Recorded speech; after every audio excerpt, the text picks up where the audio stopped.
अस्सलाम वालेकुम नाज़रीन, प्रोग्राम गूढ़ी गल लतीफ़ चौधरी दे नाल मैं तुहाडा मेज़बान एहसन कामरे। नाज़रीन, ईरान दे शहीद सुप्रीम लीडर आयतुल्ला अली ख़ामनाई दी जिहड़ी आखिरी रसूमात है उहदे शिरकत वास्ते वज़ीर आज़म ते फील्ड मार्शल पाकिस्तान दे एक आला सतही वफद दे नाल तहरान गए और उन्हां दी रसूमात ते शिरकत की और नमाज़ जनाजा तो बाद वज़ीर आज़म जिहड़े ने तुर्किया चले गए तो फील्ड मार्शल जिहड़े ने पाकिस्तान वापस आ गए।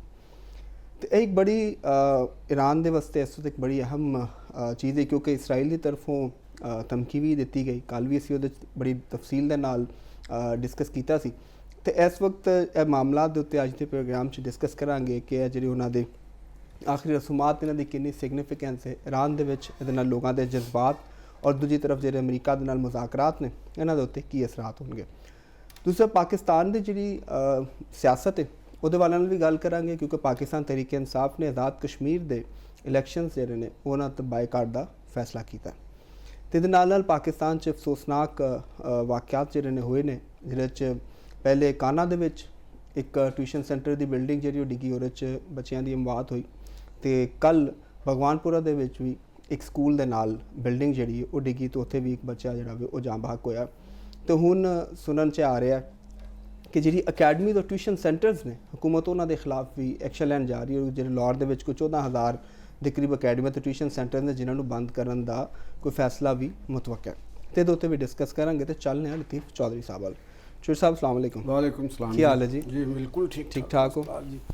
तो पहले असी मेरा ख्याल है कि डिस्कस करिए तुहाडे जिहड़ा सवाल सी हाँ जी कि जिहड़ा ईरान दे हाँ होई तकरीब ਉਹਦੇ ਚ पाकिस्तान के प्राइम मिनिस्टर साहब और ਉਹਦੇ ਨਾਲ ਸਾਡੇ ਫੀਲਡ ਮਾਰਸ਼ਲ ਸਾਹਿਬ ਵੀ ਉੱਥੇ ਗਏ ਨੇ ਔਰ ਬਿਲਾਵਲ ਭੁੱਟੋ ਸਾਹਿਬ ਵੀ ਪਹੁੰਚੇ ਨੇ ਔਰ ਬਾਕੀ ਸਾਡੇ ਕਈ ਸਪੀਕਰ ਸਾਹਿਬ ਵੀ ਗਏ ਨੇ, ਨਾਇਬ ਵਜ਼ੀਰ ਆਜ਼ਮ ਵੀ ਉੱਥੇ ਗਏ ਨੇ ਔਰ ਪਾਕਿस्तान ਨੇ ਬੜੀ ਹੀ ਮਤਲਬ ਕਿ ਇੱਕ ਪੂਰੀ ਯਕਜਹਤੀ ਦਾ ਔਰ ਉਹਨਾਂ ਦੇ ਨਾਲ ਪੂਰਾ ਸਾਥ ਦੇਣ ਦਾ, ਜਿਵੇਂ ਸਾਡੇ ਕਹਿੰਦੇ ਨੇ ਨਾ ਕਿ ਵੀ ਗਮ ਦੀਆਂ ਘੜੀਆਂ ਦੇ ਵਿੱਚ ਕਿਸੇ ਦਾ ਸਾਥ ਦੇਣਾ ਇਹ ਬੜੀ ਇੱਕ ਵੱਡੀ ਗੱਲ ਹੁੰਦੀ ਹੈ। ਤੇ ਫਿਰ ਜਿਸ ਤਰ੍ਹਾਂ ਦੀ ਫਿਰ ਸਿਚੁਏਸ਼ਨ ਇਸ ਵਕਤ ਹੋਈ ਈਰਾਨ ਦੇ ਹਵਾਲੇ ਦੇ ਨਾਲ ਔਰ ਮਿਡਲ ਈਸਟ ਦੀ ਜਿਹੜੀ ਸਿਚੁਏਸ਼ਨ ਹੈ ਆਪਣਾ ਹੁਰਮਜ਼ ਦੀ ਔਰ ਉਹਦੇ ਨਾਲ ਜਿਹੜੀ ਇਰਦ ਗਿਰਦ ਦੇ ਦੀਗਰ ਹਾਲਾਤ ਨੇ ਉੱਥੇ ਈਰਾਨੀ ਸੂਰਤ ਹਾਲ ਦੇ ਵਿੱਚ ਇਸ ਵਕਤ ਉਹਨਾਂ ਦਾ ਸਾਥ ਦੇਣਾ ਬੜਾ ਹੀ ਜ਼ਰੂਰੀ ਹੈ। और पाकिस्तान ने देखो ना साबित भी किया है कि ਅਸੀਂ सिर्फ यही नहीं कहते कि हमसाए होने का हक भी अदा किया और बरादर इस्लामी मुल्क ਅਸੀਂ ਕਹਿੰਦੇ ਆ ਤੇ ਉਸ ਹਵਾਲੇ ਨਾਲ ਅਸੀਂ ਨਾਲ ਖੜੇ ਹਾਂ। ਇੱਕ ਮੁਲਕਾਂ ਦੇ ਦਰਮਿਆਨ ਇੱਕ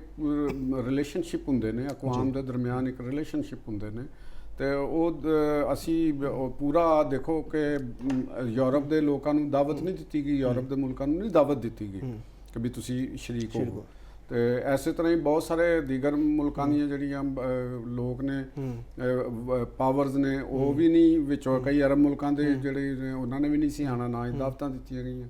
ਤੇ ਇਹ ਇੱਕ ਇਹੋ ਜਿਹੀ ਇੱਕ ਕਨਫਲਿਕਟ ਸਿਚੁਏਸ਼ਨ ਹੈ ਦੁਸ਼ਮਣੀ ਦੀ ਔਰ ਅਨਾਦ ਦੀ ਔਰ ਜੰਗ ਦੀ ਵਿੱਚ ਇੱਕ ਕੈਫੀਅਤ ਹੈ ਤੇ ਉਹਦੇ ਨਾਲ ਮਤਲਬ ਕਿ ਫਿਰ ਪਾਕਿस्तान ਨੇ ਇਹੋ ਜਿਹੇ ਹਾਲਾਤ ਵਿੱਚ ਜਦੋਂ ਇਹ ਤਾਸਰ ਦੂਸਰੇ ਤਰਫੋਂ ਜਾਣ ਦਾ ਖਤਰਾ ਹੋਵੇ ਕਿ ਵੀ ਸ਼ਾਇਦ ਇਸ ਵਕਤ ਈਰਾਨ ਦੇ ਨਾਲ ਨੇ ਜਾਂ ਜੇ ਅਗਰ ਅਸੀਂ ਜਿਸ ਤਰ੍ਹਾਂ ਪ੍ਰਾਈਮ ਮਿਨਿਸਟਰ ਸਾਹਿਬ ਉੱਥੋਂ ਉਹਨਾਂ ਦੀ ਜਿਹੜੀ ਨਮਾਜ਼ ਜਨਾਜ਼ਾ ਦੀ ਸ਼ਿਰਕਤ ਕਰਕੇ ਤੇ ਤੁਰਕੀਏ ਚਲੇ ਗਏ ਤੇ ਅਗਰ ਤੁਰਕੀਏ ਜਾਂਦੇ ਨੇ ਫਿਰ ਪਾਕਿस्तान ਦੇ ਅਮਰੀਕਾ ਨਾਲ ਤਾਲੁਕਾਤ ਨੇ, ਪਾਕਿस्तान ਸਊਦੀ ਅਰੇਬੀਆ ਨਾਲ ਤਾਲੁਕਾਤ ਨੇ ਤੇ ਉਹ ਫਿਰ ਦੂਸਰਾ ਮੁਲਕ ਇਹ ਵੀ ਤਾਸਰ ਲੈ ਸਕਦਾ ਕਿ ਜੀ ਦੇਖੋ ਇਹ ਪਤਾ ਨਹੀਂ ਉਧਰ ਵੀ ਜਾ ਰਹੇ ਨੇ। ਤੇ ਯਾਨੀ ਇਸ ਇੱਕ ਜਿਹਨੂੰ ਕਹਿੰਦੇ ਨੇ ਕਿ ਇਹ ਟਾਈਟ ਰੋਪ ਹੈਗਾ, ਠੀਕ ਹੈ ਨਾ, ਉਹਦੇ ਉੱਤੇ ਪਾਕਿस्तान ਜਿਹੜਾ ਉਹ ਚੱਲ ਰਿਹਾ ਔਰ ਬੜੀ ਕਾਮਯਾਬੀ ਦੇ ਨਾਲ ਚੱਲ ਰਿਹਾ।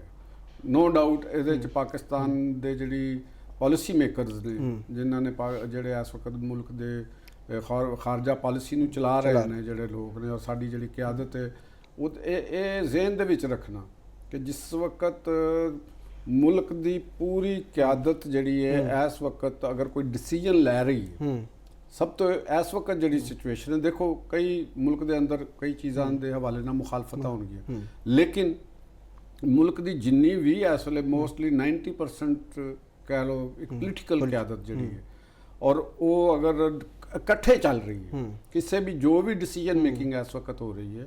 ਅਗਰ ਅਸੀਂ ਈਰਾਨ ਜਾ ਰਹੇ ਹਾਂ ਤੇ ਅਪੋਜੀਸ਼ਨ ਜਿਹੜੀ ਹੈ ਉਹ ਵੀ ਨਾਲ ਗਈ, ਅਪੋਜੀਸ਼ਨ ਲੀਡਰ ਸਾਹਿਬ ਵੀ ਉੱਥੇ ਪਹੁੰਚੇ ਹੋਏ ਗੋ ਉਹ ਆਪਣੇ ਮਸਲਕ ਦੇ ਹਵਾਲੇ ਨਾਲ ਗਏ ਉਹਨਾਂ ਨੇ ਬਤੌਰ ਅਪੋਜੀਸ਼ਨ ਨੂੰ ਲੀਡ ਕਰਨ ਵਾਸਤੇ ਉਹ ਨਹੀਂ ਗਏ ਹੋਣੇ, ਲੇਕਿਨ ਇਸ ਮਸਲੇ ਦੇ ਵਿੱਚ ਆਪੋਜੀਸ਼ਨ ਜਿਹੜੀ ਹੈ ਜਿਹਦਾ ਮੈਂ ਜ਼ਿਕਰ ਕਰ ਰਿਹਾ ਹਾਂ, ਤਹਿਰੀਕ ਇਨਸਾਫ ਜਿਹੜੀ ਹੈ, ਉਹ ਵੀ ਕੋਈ ਇਹ ਨਹੀਂ ਕਹਿ ਸਕਦੇ ਕਿ ਕਿਉਂ ਗਏ ਨੇ। ਠੀਕ ਹੈ, ਵੈਸੇ ਅੱਛਾ ਹੁੰਦਾ ਕਿ ਉਹਨਾਂ ਦੀ ਵੀ ਨੁਮਾਇੰਦਗੀ ਨਾਲ ਹੁੰਦੀ ਔਰ ਜਾਂਦੇ ਉਹਨਾਂ ਨੂੰ ਜਾਣਾ ਚਾਹੀਦਾ ਦੇ ਵਿੱਚ ਇਕੱਠੇ ਹੁੰਦੇ, ਚਲੇ ਜਾਂਦੇ ਤੇ ਕਿਸੇ ਨੇ ਕੀ ਰੋਕਣਾ। ਅਗਰ ਕਿਸੇ ਨੇ ਹਕੂਮਤ ਨੇ ਨਹੀਂ ਦਾਵਤ ਦਿੱਤੀ ਤੇ ਉਹ ਵੈਸੇ ਵੀ ਸ਼ਿਰਕਤ ਕਰ ਸਕਦੇ ਸਨ।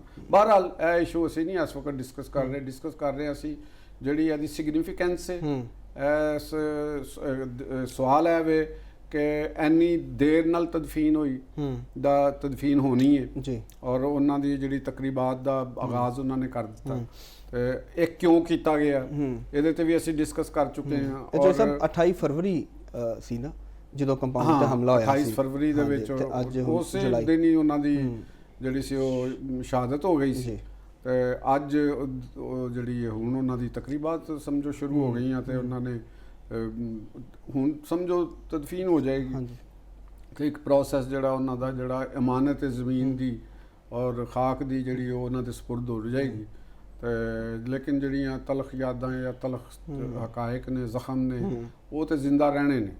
ਹੁਣ ਦੂਸਰੀ ਤਰਫ ਇਹਦੀ ਪਾਕਿਸਤਾਨ ਨੇ ਇਸ ਮੌਕੇ ਦੇ ਉੱਤੇ ਇੱਕ ਸਫਾਰਤੀ ਡਿਪਲੋਮੈਟਿਕ ਜਿਹੜੀ ਇੱਕ ਉਹਦੇ 'ਚ ਇਸਤੇਮਾਲ ਕੀਤਾ ਇਸ ਮੌਕੇ ਨੂੰ ਵੀ ਕਿ ਉਹਨਾਂ ਦੀ ਟੌਪ ਕਿਆਦਤ ਨਾਲ ਮੁਲਾਕਾਤ ਵੀ ਹੋਈ, ਉਹਨਾਂ ਦੇ ਨਾਲ ਇੱਕ ਯਕਜਹਤੀ ਵੀ ਹੋਈ ਔਰ ਫਿਰ ਉੱਥੋਂ ਫੌਰੀ ਤੌਰ ਦੇ ਉੱਤੇ ਪ੍ਰਾਈਮ ਮਿਨਿਸਟਰ ਸਾਹਿਬ ਤੁਰਕੀ ਚਲੇ ਗਏ। ਹੁਣ ਤੁਸੀਂ ਇਹ ਵੀ ਦੇਖੋ ਕਿ ਮੁਖਤਲਿਫ ਡਿਵੈਲਪਮੈਂਟਸ ਮਿਡਲ ਈਸਟ ਦੇ ਵਿੱਚ ਇੱਕ ਸੈਪਰੇਟਲੀ ਇਹ ਹੋ ਰਹੀ ਹੈ। ਇਹ ਮੁਸਤਕਬਲ ਦਾ ਨਕਸ਼ਾ ਬਣ ਰਿਹਾ।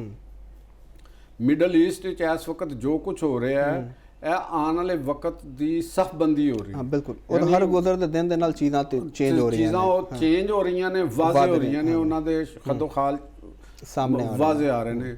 ਇੱਕ ਦਿਨ ਪਹਿਲੇ ਉੱਥੇ ਸਿਕਿਉਰਿਟੀ ਡਾਇਲੌਗ ਹੋਣਾ ਬਹਿਰੇਨ ਦੇ ਵਿੱਚ ਹੋਣਾ ਔਰ ਉਹਨਾਂ ਦੇ ਵਿੱਚ ਜਿਹਨਾਂ ਅੱਗੇ ਡਿਸਕਸ ਕੀਤਾ ਕਿ ਲੈਬਨਾਨ ਦਾ ਆਣਾ ਔਰ ਯਮਨ ਦਾ ਵਿੱਚ ਆਣਾ ਤੇ ਔਰ ਇੱਕ ਨਵੀਂ ਅਨਫੋਲਡ ਹੋਇਆ ਚੀਜ਼ਾਂ ਸਾਡੇ ਨਜ਼ਰ ਆਈਆਂ ਕਿ ਮਿਲਟਰੀ ਦੇ ਅੰਦਰ। ਔਰ ਇਹ ਵੀ ਹੋ ਰਿਹਾ ਕਿ ਵੀ ਕੁਝ ਤੁਰਕੀ, ਸਾਊਦੀ ਅਰੇਬੀਆ ਔਰ ਇਹ ਵੀ ਇੱਕ ਆਪਸ ਵਿੱਚ ਇੱਕ ਬੜੀ ਮਿਡਲ ਈਸਟ ਦੇ ਹਵਾਲੇ ਨਾਲ ਇਹ ਸਾਰਾ ਮੁਸਤਕਬਲ ਦਾ ਮੰਜ਼ਰਨਾਮਾ ਹੈ ਜਿਹਦੇ ਅੰਦਰ ਨਵੀਆਂ ਸਫਬੰਦੀਆਂ ਹੋ ਰਹੀਆਂ। ਜਿਵੇਂ ਤੁਸੀਂ ਲਬਨਾਨ ਦਾ ਜ਼ਿਕਰ ਕੀਤਾ ਤੇ ਇਸਰਾਈਲੀ ਹਕੂਮਤ ਦੇ ਤਰਜਮਾਨ ਜਿਹੜਾ ਉਹਨਾਂ ਦਾ ਇੱਕ ਬਿਆਨ ਹੈ, ਉਹ ਕਹਿ ਰਹੇ ਨੇ ਕਿ ਲਬਨਾਨ ਅਸੀਂ ਜਨੂਬੀ ਲਬਨਾਨ ਚੋਂ ਫੌਜਾਂ ਉਦੋਂ ਤੱਕ ਨਹੀਂ ਕੱਢਾਂਗੇ ਜਦੋਂ ਤੱਕ ਹਿਜ਼ਬੁੱਲਾ ਨੂੰ ਡਿਸਆਰਮ ਨਹੀਂ ਕੀਤਾ ਜਾਂਦਾ।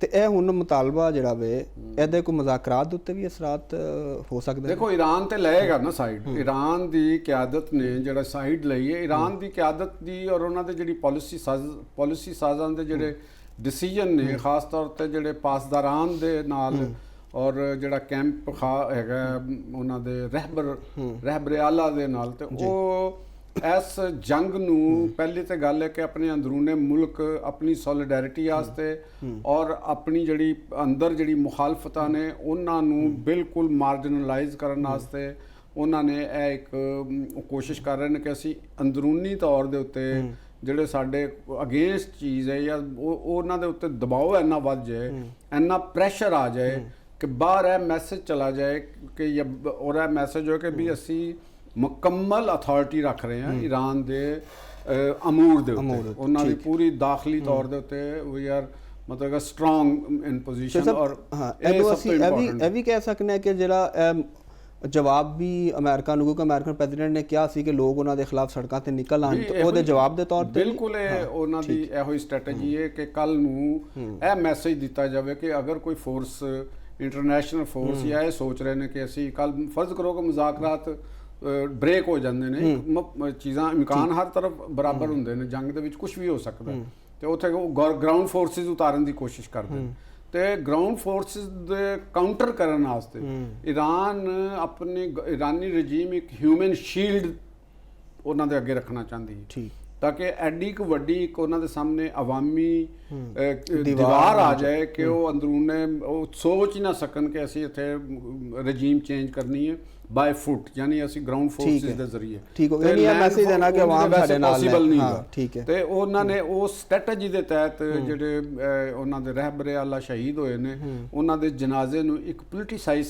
ਤਰੀਕੇ ਦੇ ਨਾਲ ਵੀ ਕੀਤਾ, ਉਹਦੀ ਪੋਲੀਟੀਕਲ ਗੇਨ ਵੀ ਉਹਨੂੰ ਕੀਤਾ ਦੇਖੋ ਨਾ ਕਿ ਇੰਨੇ ਦਿਨ ਰੱਖਣਾ ਅਨਪ੍ਰੈਸੀਡੈਂਟ ਹੈ ਕਿ ਉਹਨਾਂ ਨੂੰ ਉਹਨਾਂ ਦੇ ਦੀਦਾਰ ਕਰਵਾਣੇ ਔਰ ਉਹ ਪੂਰਾ ਇੱਕ ਮਾਮਲਾ ਰੱਖਿਆ ਗਿਆ ਉਹਨਾਂ ਦਾ ਤੇ ਔਰ ਉਹਦੇ ਨਾਲ ਇਰਾਕ ਤੱਕ, ਇਰਾਕ ਦੀ ਹਿਜ਼ਬੁੱਲਾ ਤੱਕ ਔਰ ਇਹ ਸਾਰੀਆਂ ਚੀਜ਼ਾਂ ਨੂੰ ਉਹਨਾਂ ਨੇ ਇੱਕ ਮਜ਼ਹਬੀ ਹਵਾਲੇ ਦੇ ਨਾਲ ਇਹਨੂੰ ਇੱਕ ਮਜ਼ਹਬ ਦੀ ਔਰ ਅਕੀਦੇ ਦੀ ਬੁਨਿਆਦ ਉੱਤੇ ਇੱਕ ਉਹਨੂੰ ਜ਼ਿੰਦਾ ਰੱਖਿਆ ਦੁਬਾਰਾ, ਕਿਉਂਕਿ ਉਹ ਬੁਨਿਆਦ ਹੀ ਉਹਨਾਂ ਦੀ ਇਸ ਦੇ ਉੱਤੇ ਉਹਨਾਂ ਦੀ ਤਾਂ ਖੈਰ ਬੁਨਿਆਦ ਹੀ ਹੈ ਤੇ ਲਿਹਾਜ਼ਾ ਉਹ ਆਪਣੇ ਅੰਦਰੂਨੇ ਮੁਲਕ ਆਪਣੇ ਉਹਨੂੰ ਬਰਕਰਾਰ ਰੱਖਣਾ ਚਾਹੁੰਦੇ ਨੇ। ਉਹਨਾਂ ਦੀ ਸਟ੍ਰੈਟਜੀ ਇਹ ਲੱਗਦੀ ਹੈ ਕਿ ਅਸੀਂ ਸਿਸਟਮ ਆਪਣੀ ਨੂੰ ਬਚਾਈਏ, ਹਿਊਮਨ ਸ਼ੀਲਡ ਰੱਖੀਏ, ਪੋਲੀਟੀਕਲੀ ਸਟਰੋਂਗ ਰਹੀਏ ਔਰ ਅਸੀਂ ਫੇਰ ਹੀ ਜਿਹੜੇ ਐਕਸਟਰਨਲ ਥ੍ਰੈਟ ਨੇ ਉਹਨਾਂ ਦੇ ਨਾਲ ਅਸੀਂ ਮੁਕਾਬਲਾ ਕਰ ਸਕਦੇ ਹਾਂ। ਤੇ ਹੁਣ ਲੈਟਸ ਸੀ ਕਿ ਜਿਹੜੇ ਆਉਣ ਵਾਲੇ ਟਾਈਮ ਨੇ ਉਹਨਾਂ ਦੇ ਵਿੱਚ ਕੀ ਹੁੰਦਾ, ਮੁਜ਼ਾਕਰਾਤ ਕਿੱਧਰ ਜਾਂਦੇ ਨੇ। ਸਾਡੀ ਤੇ ਇਹੋ ਹੀ ਦੁਆ ਹੈ, ਡਿਵੈਲਪਮੈਂਟ ਹੈ ਔਰ ਸਾਡੇ ਜਿਹੜੀ ਚੀਫ ਸਾਹਿਬ ਨੇ ਸਾਡੇ